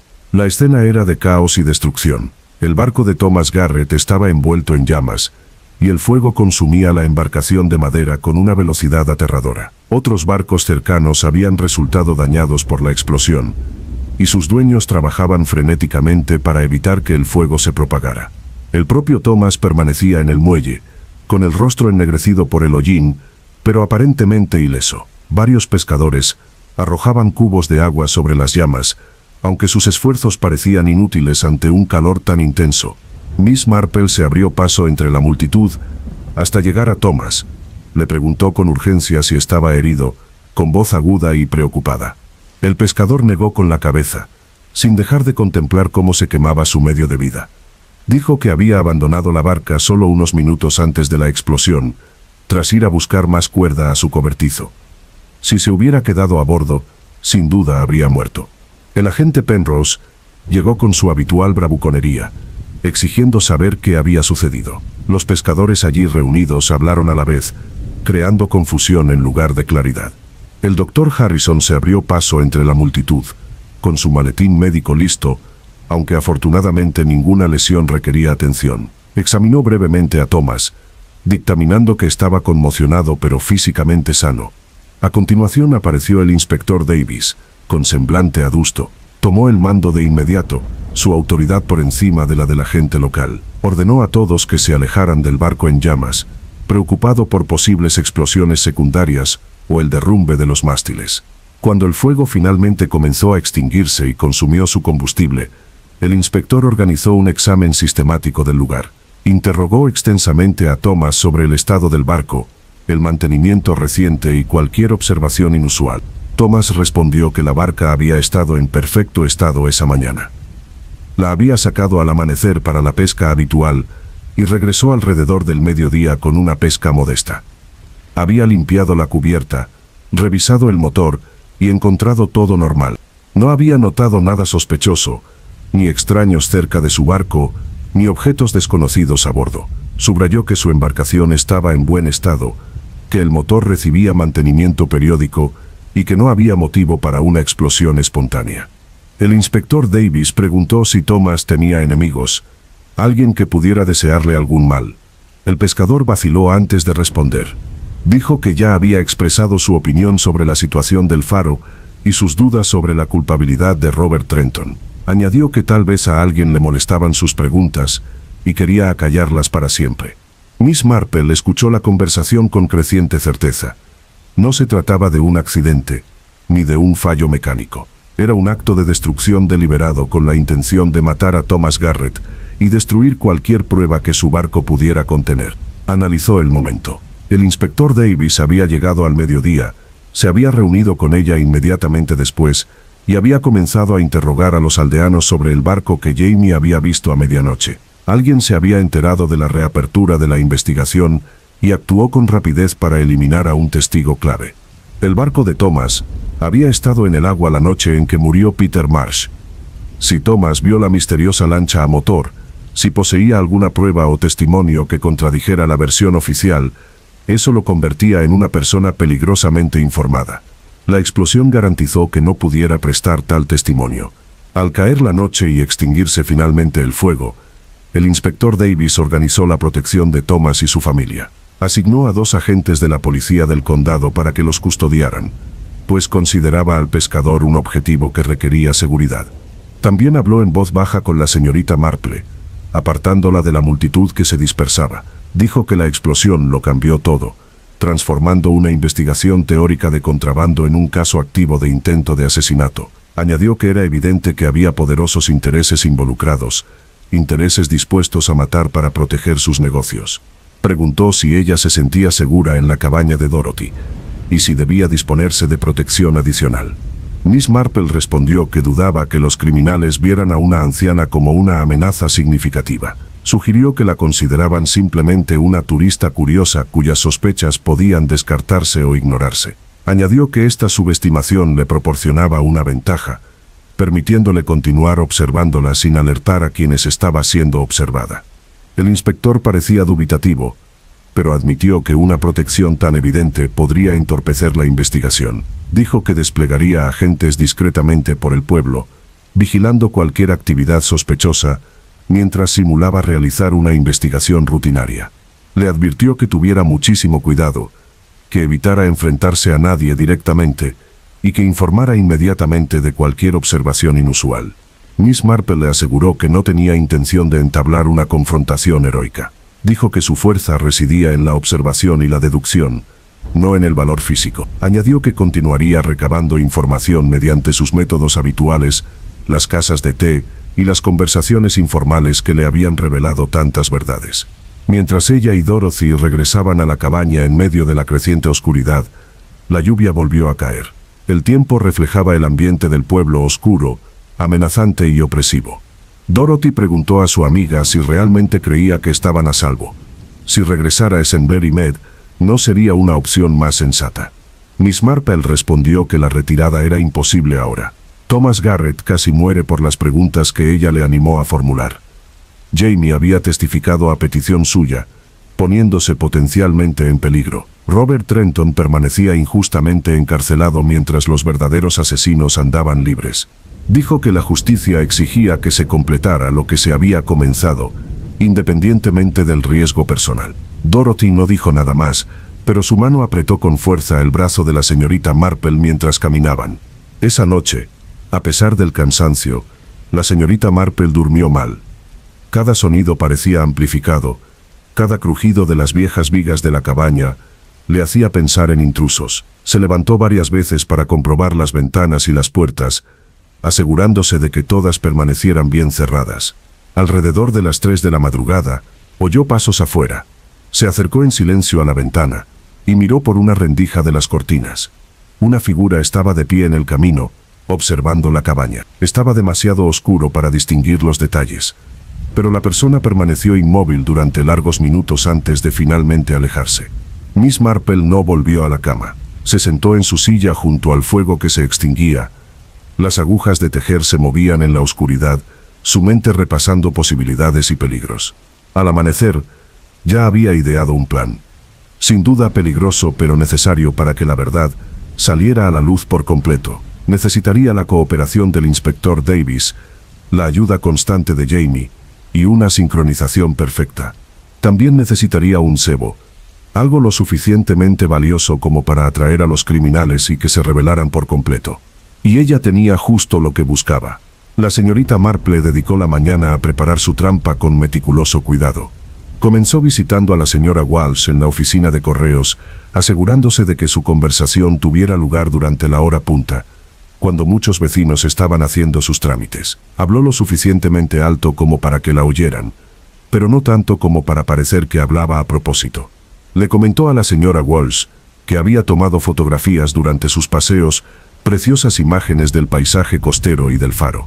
Dijo que pensaba revelarlas en la capital del condado, quizá esa misma tarde. Se preguntó si el servicio postal podría entregar el paquete sin problemas. La señora Walsh le aseguró que el servicio postal era totalmente fiable. Preguntó si la señorita Marple había capturado alguna imagen particularmente interesante. Miss Marple respondió que algunas fotografías de los jardines de Weatherby Hall mostraban detalles arquitectónicos notables. Dijo que los jardines, aunque desnudos en invierno, poseían una importancia histórica que merecía ser documentada. Mencionó haberse adentrado en la finca durante su paseo bajo la lluvia, encontrando las puertas abiertas y dando por hecho que era de acceso público. Varios aldeanos que se encontraban en la oficina de correos escuchaban con claro interés. Margaret Chen preguntó si la señorita Marple se había encontrado con Sir Edmund durante su visita. Miss Marple dijo que no, que la casa parecía vacía en ese momento. Afirmó que simplemente había paseado por los jardines y tomado fotografías del exterior, nada más. Subrayó que las fotografías eran únicamente para su colección personal, como recuerdo de sus vacaciones. Le pidió a la señora Walsh que le recomendara un servicio de revelado confiable, algún lugar que pudiera procesar la película rápidamente.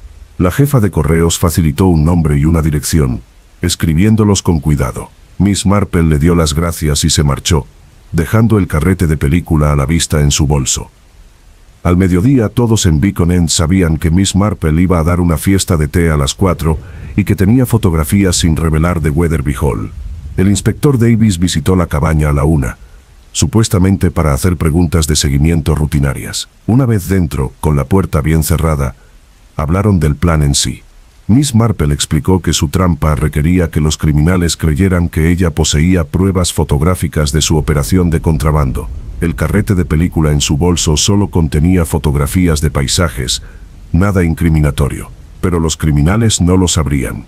Creían que ella había documentado las cartas náuticas, las cartas, e incluso que había tomado fotografías de Sir Edmund y su acompañante. Creían que estas pruebas, una vez reveladas y entregadas a las autoridades, desenmascararían toda su operación.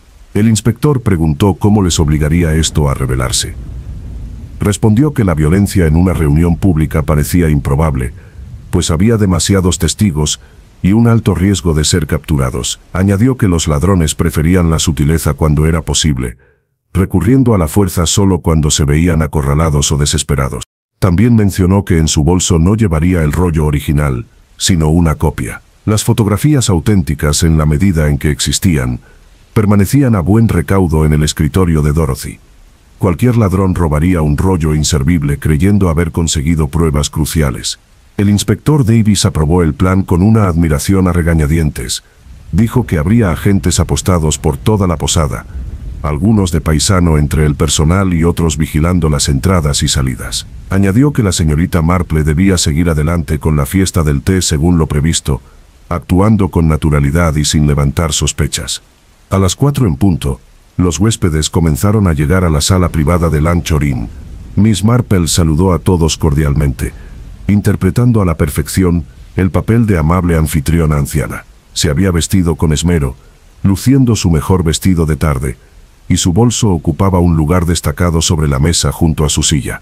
Thomas Garrett llegó con Jamie, ambos vestidos de domingo, y con un aire algo incómodo en el ambiente formal. A continuación llegó el Dr. Harrison, seguido del inspector Davis, vestido de civil, lo que le hacía parecer un invitado más. Dorothy sirvió té mientras Miss Marple dirigía la conversación con una soltura casi ensayada. Habló de lo mucho que disfrutaba de Beacon End, a pesar de las recientes tragedias. Elogió la belleza del pueblo, la espectacular costa y la hospitalidad de sus habitantes. Volvió a mencionar sus fotografías, describiendo con entusiasmo diversos paisajes. Dijo que tenía muchas ganas de verlas reveladas, quizá para crear un pequeño álbum con los recuerdos de sus vacaciones. Jamie preguntó tímidamente si había fotografiado el faro. Miss Marple dijo que sí, que quería varias fotos desde distintos ángulos. Le pareció una estructura arquitectónicamente fascinante, una belleza solitaria que desafiaba a los elementos. Comentó que una fotografía mostraba el faro al atardecer, otra desde el sendero del acantilado y una tercera desde las inmediaciones de los terrenos de Weatherby Hall, donde la vista era especialmente impresionante. Thomas Garrett la miró brevemente, y entre ellos surgió un intercambio de miradas. La conversación fluyó con naturalidad, abordando la historia del pueblo, las tradiciones pesqueras y los recuerdos de la guerra. El Dr. Harrison compartió anécdotas de sus 4 décadas de práctica médica. El inspector Davis formuló preguntas inteligentes sobre la vida costera, mostrando un interés genuino más que una actitud inquisitiva propia de un profesional. Miss Marple observaba a todos con atención, aparentando estar concentrada únicamente en sus deberes de anfitriona. Notaba quién miraba su bolso, quién parecía nervioso o distraído, quién se colocaba cerca de la mesa donde estaba. A mitad de la fiesta, se excusó brevemente para hablar con el posadero sobre agua caliente adicional. Esto estaba premeditado, creando una oportunidad para el robo al tiempo que la mantenía alejada. Salió de la habitación privada, cerrando la puerta tras de sí. Caminó lentamente por el pasillo hacia la cocina, contando en silencio. A los 30 segundos se detuvo y escuchó. Al principio no se oyó ningún ruido proveniente de la habitación privada. Luego, una silla crujió, se oyeron pasos rápidos y el inconfundible clic del cierre de su bolso al abrirse. Miss Marple esperó otros 10 segundos antes de regresar a la habitación, abriendo la puerta de un empujón, con una entrada deliberadamente ruidosa. Todos estaban sentados exactamente como ella los había dejado, y la conversación fluía con naturalidad, pero su bolso había cambiado ligeramente de posición, apenas unos centímetros, y una invitada parecía mucho más relajada que antes de su partida. La tensión se había disipado visiblemente. Volvió a sentarse y continuó sirviendo té, sin dar ninguna señal de haber notado algo extraño. La fiesta concluyó una hora después con cálidas despedidas y expresiones de gratitud. Los invitados se marcharon en pequeños grupos, dispersándose en la penumbra del atardecer. Tras la marcha de los demás, la señorita Marple se quedó con el inspector Davis. Abrió su bolso y confirmó que el carrete de película había desaparecido. Lo habían robado tal y como se había previsto. El inspector le preguntó si había identificado al ladrón. Miss Marple sonrió y dijo que sí. La persona que se había llevado la película era alguien de quien había sospechado desde el principio, alguien cuyo nerviosismo y culpabilidad habían sido evidentes tras una observación minuciosa. Dijo que el ladrón no era el propio Sir Edmund, demasiado precavido como para arriesgarse a involucrarse personalmente. Tampoco era el joven con cigarrillos turcos, demasiado obvio tras su visita a Weatherby Hall. El ladrón era alguien que tenía acceso al faro, alguien que podía hacer señales con la baliza del mediodía, alguien que se beneficiaba de las operaciones de contrabando manteniendo una apariencia de inocencia. El ladrón era Robert Trenton, ayudante del guardián, o mejor dicho, alguien que se hacía pasar por tal. Dijo creer que Robert Trenton era culpable de malversación, pero inocente de asesinato. El verdadero asesino era quien acababa de robarle la película, supuestamente incriminatoria. El inspector Davis pareció perplejo, señalando que Peter Marsh había fallecido y que el puesto de ayudante de guarda estaba actualmente vacante. La señorita Marple respondió que el término vacante era relativo. Añadió que otro ayudante de guardián llegaría la semana siguiente, según el comunicado emitido por Trenton días antes. Comentó que el reemplazo se había organizado con bastante rapidez, casi como si alguien hubiera previsto que el puesto quedaría vacante. Dijo que creía que la asistente sustituta ya estaba en Beacon End, que tal vez llevaba allí días, observando y esperando para garantizar que la operación de contrabando pudiera reanudarse de forma segura. Y esa persona se había delatado al robarle la película. La detención se produjo al amanecer, de forma coordinada y rápida. Los agentes del inspector Davis rodearon una pequeña casa de campo en las afueras del pueblo, donde el joven que fumaba cigarrillos turcos se había estado alojando bajo una identidad falsa. Salió esposado, y su actitud segura finalmente se quebró. Miss Marple observó desde la ventana de la cabaña de Dorothy cómo conducían al prisionero. A la luz del día, sus rasgos mostraban la dureza de un delincuente habitual, no la del inocente ayudante de guardián que había fingido ser. A media mañana el inspector había reunido a todos los implicados en el propio faro. El escenario parecía idóneo para las revelaciones finales, con la torre como testigo de los crímenes cometidos a su sombra. Entre los presentes se encontraban Robert Trenton, liberado de custodia una hora antes, Thomas Garrett y su hijo Jamie, el Dr. Harrison, Dorothy, el agente Penrose, con aspecto humillado, y la propia señorita Marple. El joven delincuente, identificado ahora como Marcus Webb, estaba sentado en las rocas esposado. 2 agentes lo custodiaban de cerca.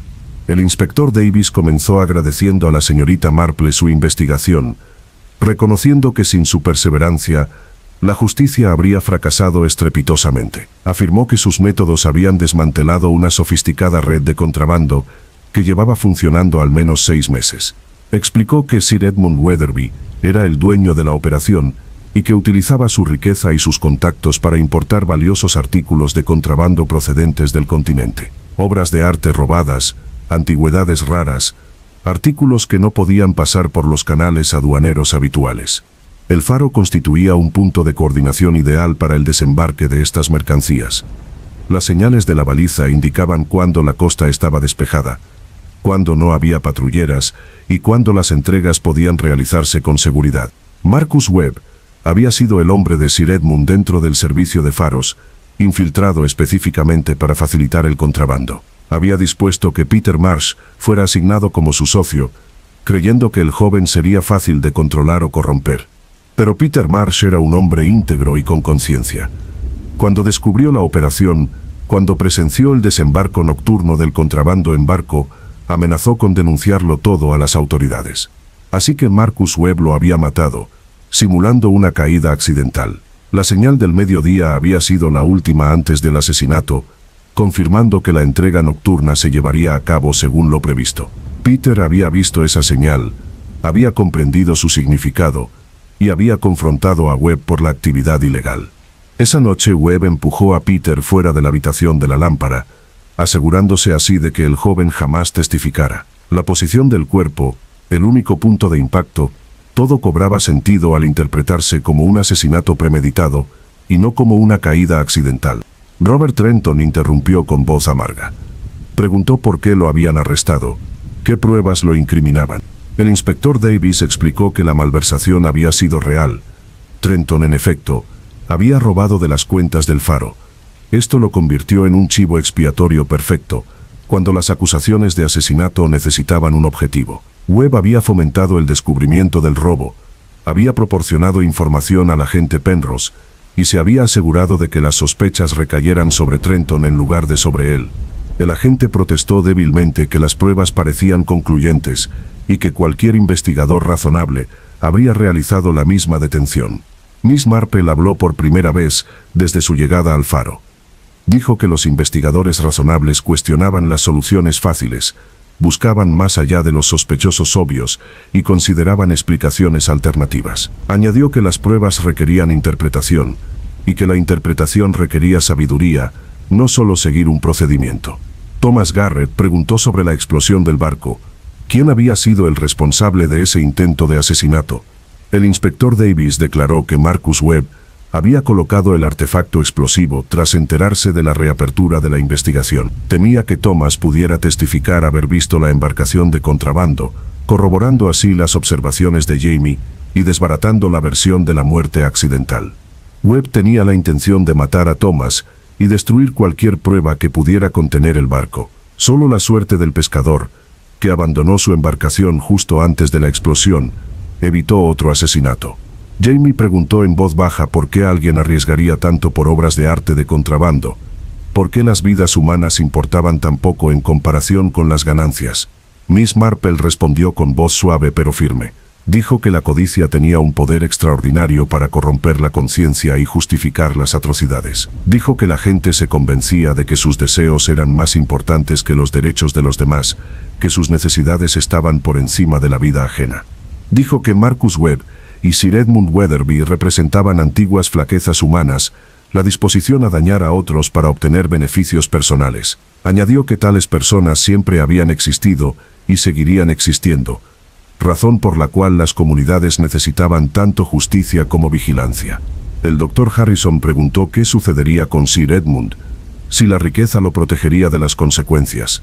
El inspector Davis declaró que Sir Edmund estaba siendo arrestado en Londres en ese preciso instante, tras un registro policial en su residencia de la ciudad y en Weatherby Hall. Las cartas náuticas, la correspondencia incriminatoria y la lancha motora con compartimentos ocultos para contrabando constituían pruebas contundentes. Dijo que la riqueza podría costear abogados caros, pero no impediría un juicio ni una condena. Las pruebas eran sencillamente demasiado contundentes, demasiado condenatorias. Robert Trenton preguntó qué le sucedería, si su malversación sería procesada a pesar de su inocencia en el caso de asesinato. El inspector afirmó que la decisión recaía en el servicio de faros. Personalmente, recomendaría clemencia dadas las circunstancias, sugiriendo que la restitución y el sobreseimiento podrían ser suficientes sin cargos penales. Añadió que Trenton ya había sufrido bastante por su detención injusta y la sospecha pública. Cuando el grupo comenzó a dispersarse, Miss Marple permaneció al pie del faro, mirando hacia la torre. Dorothy estaba a su lado, esperando pacientemente a que su amiga terminara de pensar. Finalmente la señorita Marple habló, casi para sí misma. Dijo que los faros estaban destinados a guiar y proteger, a advertir de los peligros e iluminar el camino seguro. Dijo que era una profunda violación corromper tal propósito, transformar un faro de seguridad en un instrumento del crimen.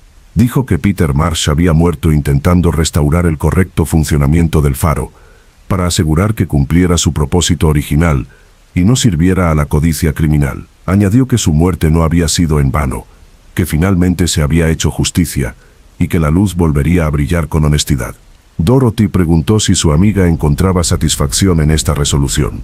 Miss Marple reflexionó detenidamente sobre la cuestión. Dijo que la satisfacción era una emoción compleja cuando se trataba de un asesinato. La justicia traía paz y prevenía futuros crímenes, pero no podía devolverle la vida a Peter Marsh ni reparar el daño causado a sus seres queridos. Dijo que encontraba más consuelo en la revelación de la verdad que satisfacción en el castigo. Afirmó que la verdad importaba, la precisión importaba, garantizar que las personas inocentes no sufrieran por crímenes que no habían cometido. Thomas Garrett se acercó cuando se disponían a marcharse, y su rostro curtido reflejaba una gratitud sincera. Agradeció a la señorita Marple su perseverancia, su negativa a aceptar mentiras convenientes, y el valor que había tenido su vida lo suficiente como para desenmascarar a quienes habían intentado acabar con ella.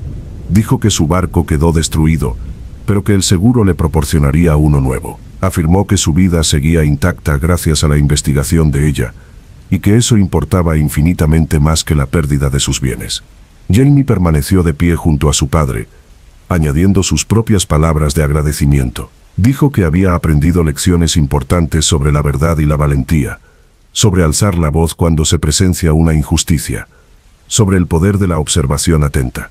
La señorita Marple le dijo al niño que había sido invaluable para la investigación, pues su testimonio y observaciones habían aportado pruebas cruciales. Le dijo que debía estar orgulloso de su contribución a la justicia, ya que muchos adultos carecían de su lucidez y valentía. Cuando ella y Dorothy finalmente regresaron al pueblo, el sol se abrió paso entre las nubes por primera vez en días. La luz se extendió sobre las aguas costeras, transformando el mar gris en un azul brillante. El faro permanecía en silencio, aguardando la llegada del anochecer, cuando su luz volvería a cumplir su función original. El misterio del mediodía había sido resuelto, los secretos mortales revelados, el propósito corrupto erradicado.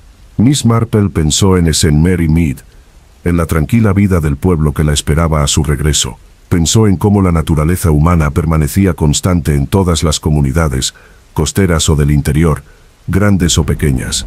Pensó en la codicia y la integridad, en el asesinato y la justicia, en la delgada línea que separa la civilización del caos. Y pensaba que allí donde la gente se reunía, allí donde las vidas se entrecruzaban y los intereses competían, el potencial para el bien y el mal existía en igual medida. Su responsabilidad y la de todos los que valoraban la justicia era asegurar que el mal no triunfara simplemente porque la gente buena permaneciera en silencio o se conformara con explicaciones convenientes. El faro volvería a brillar esta noche, su haz de luz rasgando la oscuridad para guiar a los barcos a salvo a casa. Y la señorita Marple regresaría a St. Mary Mead, preparada para cualquier misterio que su propio pueblo pudiera presentarle, armada con la sabiduría adquirida de esta tragedia costera y su ardua resolución. El juicio tuvo lugar 6 semanas después en el juzgado del condado. Miss Marple asistió a pesar del largo viaje desde St. Mary Mead. Dorothy la acompañó, y ambas se alojaron en un hotel respetable cerca del juzgado. Llegaron la noche anterior al inicio de la audiencia, y se instalaron con la eficiencia propia de quienes están acostumbradas a viajar. El juzgado era una imponente estructura victoriana, toda de madera oscura y con un ambiente serio. La galería se llenaba rápidamente cada mañana, con espectadores ansiosos por presenciar la conclusión de un caso que había captado la atención de la región. Marcus Webb permaneció sentado en el banquillo con la actitud desafiante y taciturna de quien sabe que su destino está sellado. Sus costosos abogados argumentaron cuestiones procesales y tecnicismos, pero las pruebas en su contra seguían siendo abrumadoras. El inspector Davis testificó el primer día, presentando metódicamente las conclusiones de la investigación. Describió el barco que llegó a medianoche, la operación de contrabando y las pruebas fabricadas contra Robert Trenton. Explicó cómo las observaciones de Miss Marple habían reorientado la investigación hacia la verdad. La fiscalía llamó a declarar a Jamie Garrett el segundo día. El joven vestía su mejor traje y respondió a las preguntas con serena confianza. Describió haber visto la lancha motora acercarse al faro sin luces, observar a unas personas moviendo la carga y notar la sospechosa coincidencia temporal que precedió a la muerte de Peter Marsh. El abogado defensor intentó desacreditar el testimonio de Jamie, insinuando que un chico de 14 años no podía identificar con precisión los barcos en la oscuridad, pero Jamie se mantuvo firme, demostrando en cada respuesta su conocimiento de las embarcaciones y las aguas propio de un pescador. A continuación testificó Thomas Garrett, describiendo la explosión que destruyó su barco. Explicó cómo sus preguntas sobre la investigación lo habían convertido en un objetivo y cómo solo la casualidad le había salvado la vida. El doctor Harrison testificó sobre las lesiones de Peter Marsh, explicando por qué el patrón de la muerte sugería un acto deliberado en lugar de una caída accidental. Sus 40 años de experiencia corroboraron sus observaciones sobre los ángulos de impacto y la ubicación de las lesiones. Robert Trenton testificó el tercer día. Admitió la malversación con franqueza, expresando remordimiento por el robo y negando rotundamente cualquier implicación en el asesinato. Describió a Marcus Webb como una figura manipuladora que había orquestado las pruebas que condujeron a su detención. La fiscalía demostró que Webb había organizado el traslado de Trenton a Beacon End, específicamente para contar con un cómplice vulnerable. El desfalco había sido fomentado, documentado y guardado para el momento en que se necesitara un chivo expiatorio. Susan Hartley testificó entre lágrimas, describiendo a Peter como un hombre honesto y atormentado en sus últimas semanas. Dijo que él le había confiado sus preocupaciones sobre las actividades en el faro y su creciente certeza de que algo ilegal estaba ocurriendo. Dijo que Peter tenía previsto denunciar sus sospechas oficialmente, pero que primero quería pruebas concretas. Esa búsqueda de pruebas le costó la vida. Sir Edmund Weatherbury se enfrentó a un juicio aparte en Londres, pero las pruebas del caso Beacon End estaban directamente relacionadas con su procesamiento. Las cartas náuticas encontradas en Weatherby Hall, la correspondencia incriminatoria y la lancha a motor equipada para el contrabando demostraron su liderazgo en la operación. Miss Marple fue llamada a declarar el cuarto día. Describió su investigación metódicamente, explicando cada observación y deducción. Habló de los cigarrillos turcos, del puesto de vigilancia entre las rocas y de la apresurada salida de Weatherby Hall. El abogado defensor intentó presentarla como una aficionada entrometida, cuyas teorías habían contaminado la investigación, pero su serena exposición de los hechos, respaldada por fotografías y pruebas físicas, desbarató estos ataques. Explicó cómo la trampa de la fiesta del té había obligado a Webb a delatarse, cómo el robo del carrete de película demostraba su conocimiento de la culpabilidad y su necesidad desesperada de suprimir pruebas. La fiscal preguntó por qué había continuado con la investigación, cuando las autoridades locales habían declarado el caso cerrado. Miss Marple respondió que la justicia requería perseverancia, que las personas inocentes merecían protección contra condenas injustas y que la verdad importaba más que la conveniencia. Añadió que todos los pueblos dependían de personas dispuestas a cuestionar las versiones oficiales cuando éstas contradecían la realidad observada. El jurado deliberó durante 3 horas antes de emitir un veredicto de culpabilidad por todos los cargos: asesinato, conspiración para el contrabando, intento de asesinato de Thomas Garrett y obstrucción a la justicia. Marcus Webb no mostró emoción alguna mientras el juez dictaba la sentencia. Cadena perpetua con un mínimo de 25 años antes de poder optar a la libertad condicional. La sala del tribunal se llenó de satisfacción. Se había hecho justicia. Tras dictarse la sentencia a la salida del juzgado, el inspector Davis habló con Miss Marple y Dorothy. Les dijo que la condena representaba un triunfo de la investigación minuciosa sobre el juicio precipitado. Añadió que había recomendado que Miss Marple recibiera una condecoración oficial por su colaboración ciudadana. Ella declinó cortésmente, diciendo que el reconocimiento era innecesario. Dijo que simplemente había hecho lo que le dictaba su conciencia, lo que cualquier persona decente haría ante una injusticia. Thomas Garrett y Jamie esperaban cerca, ya que habían asistido a la conclusión del juicio.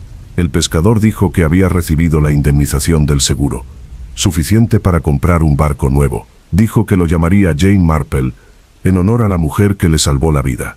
La señorita Marple protestó que aquello era demasiado reconocimiento, pero Thomas insistió.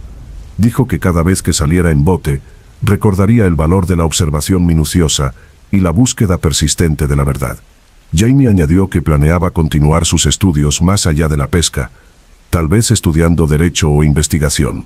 Dijo que presenciar el juicio le había demostrado la importancia de que la justicia se administre correctamente. Susan Harley se acercó con vacilación, vestida de luto, símbolo de su profundo dolor. Agradeció a la señorita Marple por haber vengado debidamente la muerte de Peter, por haberle dado sentido a su vida al exponer la corrupción a la que se había opuesto hasta la muerte. Dijo que conocer la verdad, comprender por qué murió Peter, le brindó cierto consuelo en medio de la pérdida.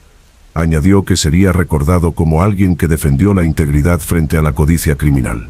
Miss Marple le aseguró que Peter había demostrado una valentía extraordinaria, que su negativa a dejarse corromper o intimidar reflejaba lo mejor del carácter humano. Añadió que personas como esa hacían que valiera la pena preservar y defender las comunidades. Al dispersarse el grupo, Dorothy comentó que su amigo había cambiado muchas vidas gracias a esta investigación. Justicia para Peter, libertad para Robert Trenton, seguridad para Thomas y Jamie, desenmascaramiento de peligrosos criminales. Miss Marple respondió que simplemente había observado con atención y pensado con lógica. Añadió que el mérito correspondía a quienes habían aportado información, quienes se habían arriesgado a decir la verdad a pesar del peligro potencial. Dijo que las comunidades funcionaban mediante el esfuerzo colectivo, mediante individuos que elegían la valentía sobre la comodidad, la verdad sobre la conveniencia. El tren vespertino los llevó de regreso a sus respectivos hogares. Miss Marple observó cómo pasaba el paisaje, con la mente ya evocando los ritmos familiares de St. Mary Mere, pero llevaba consigo la certeza de que la justicia había prevalecido, de que una atención cuidadosa a la naturaleza humana y a las pruebas físicas podía superar la riqueza y la influencia, de que la verdad poseía un poder superior a cualquier plan criminal. El faro que brillaba al mediodía por fin había revelado sus secretos. El haz de luz volvería a brillar con sinceridad, guiando a los barcos a salvo a través de aguas peligrosas, y en algún lugar de esas aguas navegaría un barco de pesca llamado Jane Marple, un recordatorio flotante de que la justicia requiere tanto observación como valentía, tanto inteligencia como perseverancia. La señorita Marple regresó a St. Mary Mead 3 días después de que concluyera el juicio. El pueblo la recibió con su habitual encanto tranquilo. Las casas de campo familiares y los rostros conocidos le brindaron consuelo tras los dramáticos sucesos de Beacon End. Su casa seguía tal como la había dejado, con el jardín dormido bajo el frío invernal, pero prometiendo la renovación primaveral. Retomó su rutina con la facilidad de una vieja costumbre. Paseos matutinos por el pueblo, té por la tarde con los vecinos, tejer al atardecer junto al fuego. Los ritmos de la vida en pequeña comunidad que la habían sostenido durante décadas. Pero su mente volvía con frecuencia al pueblo costero y a su tragedia. 2 semanas después de su regreso, llegó una carta de Dorothy. Su amiga le contaba que Beacon End había recuperado su atmósfera tranquila, y que la sombra del asesinato por fin se había disipado. Habían asignado un nuevo ayudante de farero al faro, un joven de una respetada familia de fareros con referencias impecables. Robert Trenton había dimitido de su cargo y abandonado la zona. El escándalo de malversación le impedía seguir prestando sus servicios a pesar de la retirada de los cargos penales. Dorothy informó de que había encontrado trabajo en una fábrica del interior, buscando alejarse de la vida marítima y sus dolorosas connotaciones. El barco de Thomas Garrett estaba casi terminado.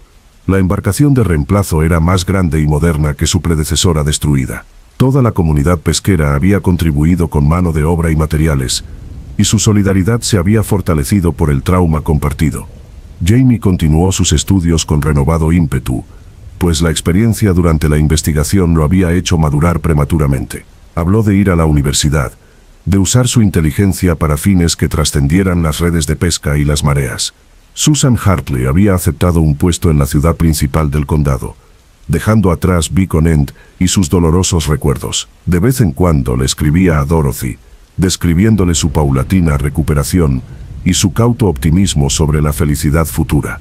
El juicio de Sir Edmund Weatherby concluyó con una condena y una considerable pena de prisión. Su patrimonio se vendió para saldar las reclamaciones de restitución, y su fortuna naviera se distribuyó entre las víctimas de su operación de contrabando. El prestigioso apellido familiar quedaría manchado por el estigma criminal durante generaciones. Miss Marple leyó la carta de Dorothy junto a la chimenea, reflexionando sobre la compleja red de decisiones humanas que habían desembocado en tal tragedia. La codicia de un hombre, la integridad de otro, el choque entre ambas produjo muerte y destrucción. Pensó en el faro mismo, esa torre solitaria que se alzaba contra los elementos. Qué apropiado que se hubiera convertido en el centro de este drama, un símbolo tanto de guía como de corrupción, según quien controlara su luz.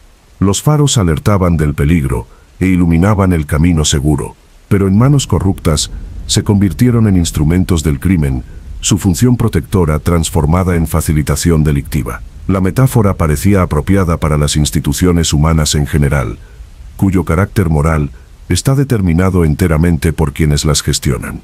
Sus pensamientos se dirigieron a Peter Marsh, el joven cuya muerte lo había desencadenado todo. Poseía la más peligrosa de las cualidades, una conciencia activa combinada con el valor para actuar en consecuencia.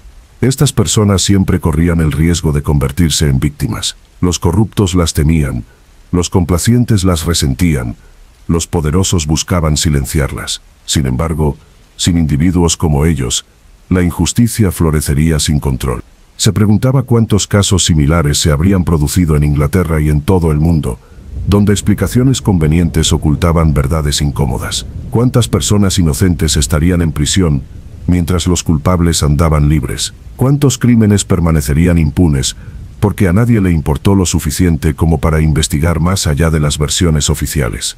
Sus agujas de tejer se movían con un ritmo constante, creando orden a partir del caos, puntada a puntada. Siempre había encontrado esa actividad relajante.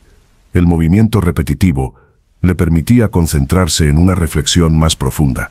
Reflexionó sobre su propio papel en el caso de Beacon End, una anciana de vacaciones, supuestamente impotente e insignificante. Sin embargo, sus observaciones y deducciones habían anulado una condena injusta y desenmascarado a peligrosos criminales. Su edad y aparente fragilidad le proporcionaron ventajas inesperadas en la investigación. La gente la consideraba inofensiva, hablaba con total libertad en su presencia y subestimaba su inteligencia y determinación. Había aprendido a utilizar estas suposiciones estratégicamente, volviéndose más eficaz precisamente porque los demás no esperaban nada de ella. El timbre interrumpió sus pensamientos. Se levantó para abrir y se encontró con la esposa del vicario en la puerta con una cesta de conservas. La mujer entró parloteando sobre los chismes del pueblo, sobre compromisos, discusiones y pequeños escándalos. Miss Marple escuchó con paciente atención, reconociendo los mismos patrones humanos que había observado en Beacon End: celos, ambición, romance, conflicto. Temas eternos presentes en toda comunidad, sin importar su tamaño o ubicación. St. Mary Mead no era tan diferente del pueblo costero, solo más pequeño y familiar. Tras la partida de la vicaría, la señorita Marple regresó a su sillón y a su labor de punto. Afuera había anochecido, la noche invernal había llegado temprano. Encendió otra lámpara y continuó con su trabajo. Reflexionó sobre la justicia y su imperfecta administración. El sistema legal había corregido finalmente su error, pero solo gracias a la persistente presión externa. De haber actuado por sí solo, el sistema habría ejecutado a Robert Trenton por crímenes que no cometió. Esto la inquietaba profundamente. ¿Cuántos otros Robert Trentons existían, condenados con pruebas convenientes y razonamientos circunstanciales? ¿Cuántas víctimas de juicios precipitados e investigaciones inadecuadas? No podía salvarlos a todos. Una anciana solo podía hacer lo que estaba en su mano, solo podía abordar las injusticias específicas que llegaban a su conocimiento. Pero tal vez cada pequeña victoria importaba. Cada caso individual de verdad revelada contribuía a un patrón más amplio de rendición de cuentas. Pensó en Marcus Webb y Sir Edmund Weatherby, que ahora comenzaban a cumplir sus condenas. Los reformaría la cárcel, enseñándoles a valorar la vida humana y la responsabilidad social, o saldrían, con el tiempo, inalterados y resentidos, listos para retomar la actividad delictiva con mayor cautela. Sospechaba lo segundo, pero esperaba lo primero. La naturaleza humana podía cambiar, aunque tal transformación requería un reconocimiento genuino de la mala acción y un deseo sincero de superación moral. La mayoría de los delincuentes carecían de ambos requisitos. El fuego ardía lentamente, proyectando sombras danzantes sobre las paredes de la cabaña. Miss Marple dejó a un lado su labor de punto y se acercó a la ventana, contemplando la tranquila calle del pueblo. Había empezado a nevar, suaves copos descendían a la luz de las farolas. La escena poseía la apacible belleza que la había atraído a St. Mary Mead décadas atrás, la sensación de comunidad y continuidad que sustentaba la civilización. Pero bajo esa superficie pacífica, sabía ella, ardían las mismas pasiones humanas que habían provocado el asesinato en Beacon End: codicia, celos, desesperación, rabia. Cada aldea contenía el potencial para la violencia. Cada comunidad albergaba secretos y tensiones. Su responsabilidad, según la entendía, era mantenerse vigilante, observar con atención, cuestionar las explicaciones convenientes, asegurarse de que la justicia prevaleciera sobre la conveniencia. No era detective en el sentido oficial, no tenía autoridad, ni recursos a su disposición, solo contaba con su inteligencia y experiencia.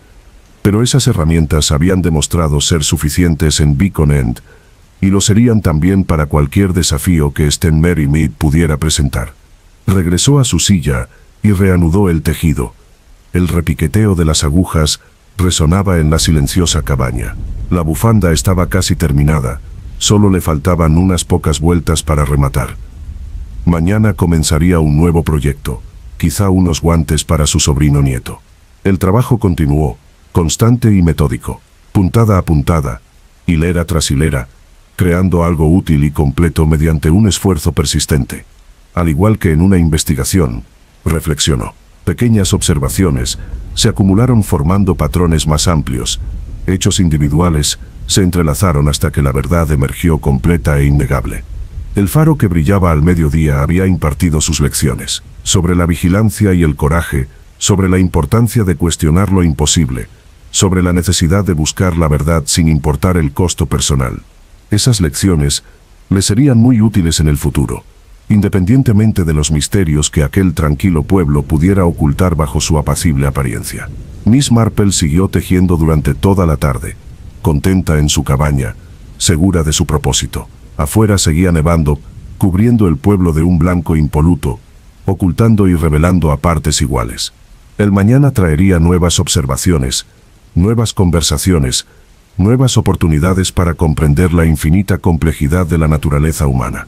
Pero esta noche ella era simplemente una anciana tejiendo junto al fuego, agradecida por la justicia impartida y la verdad revelada, preparada para lo que el futuro pudiera deparar.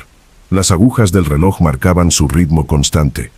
El fuego crepitaba suavemente, la nieve caía silenciosa y segura. Y en un remoto pueblo costero, el haz de luz de un faro atravesaba la oscuridad, brillando en el momento preciso, guiando a los barcos a salvo a casa a través de aguas traicioneras. Todo estaba como debía estar, al menos por ahora. El fin.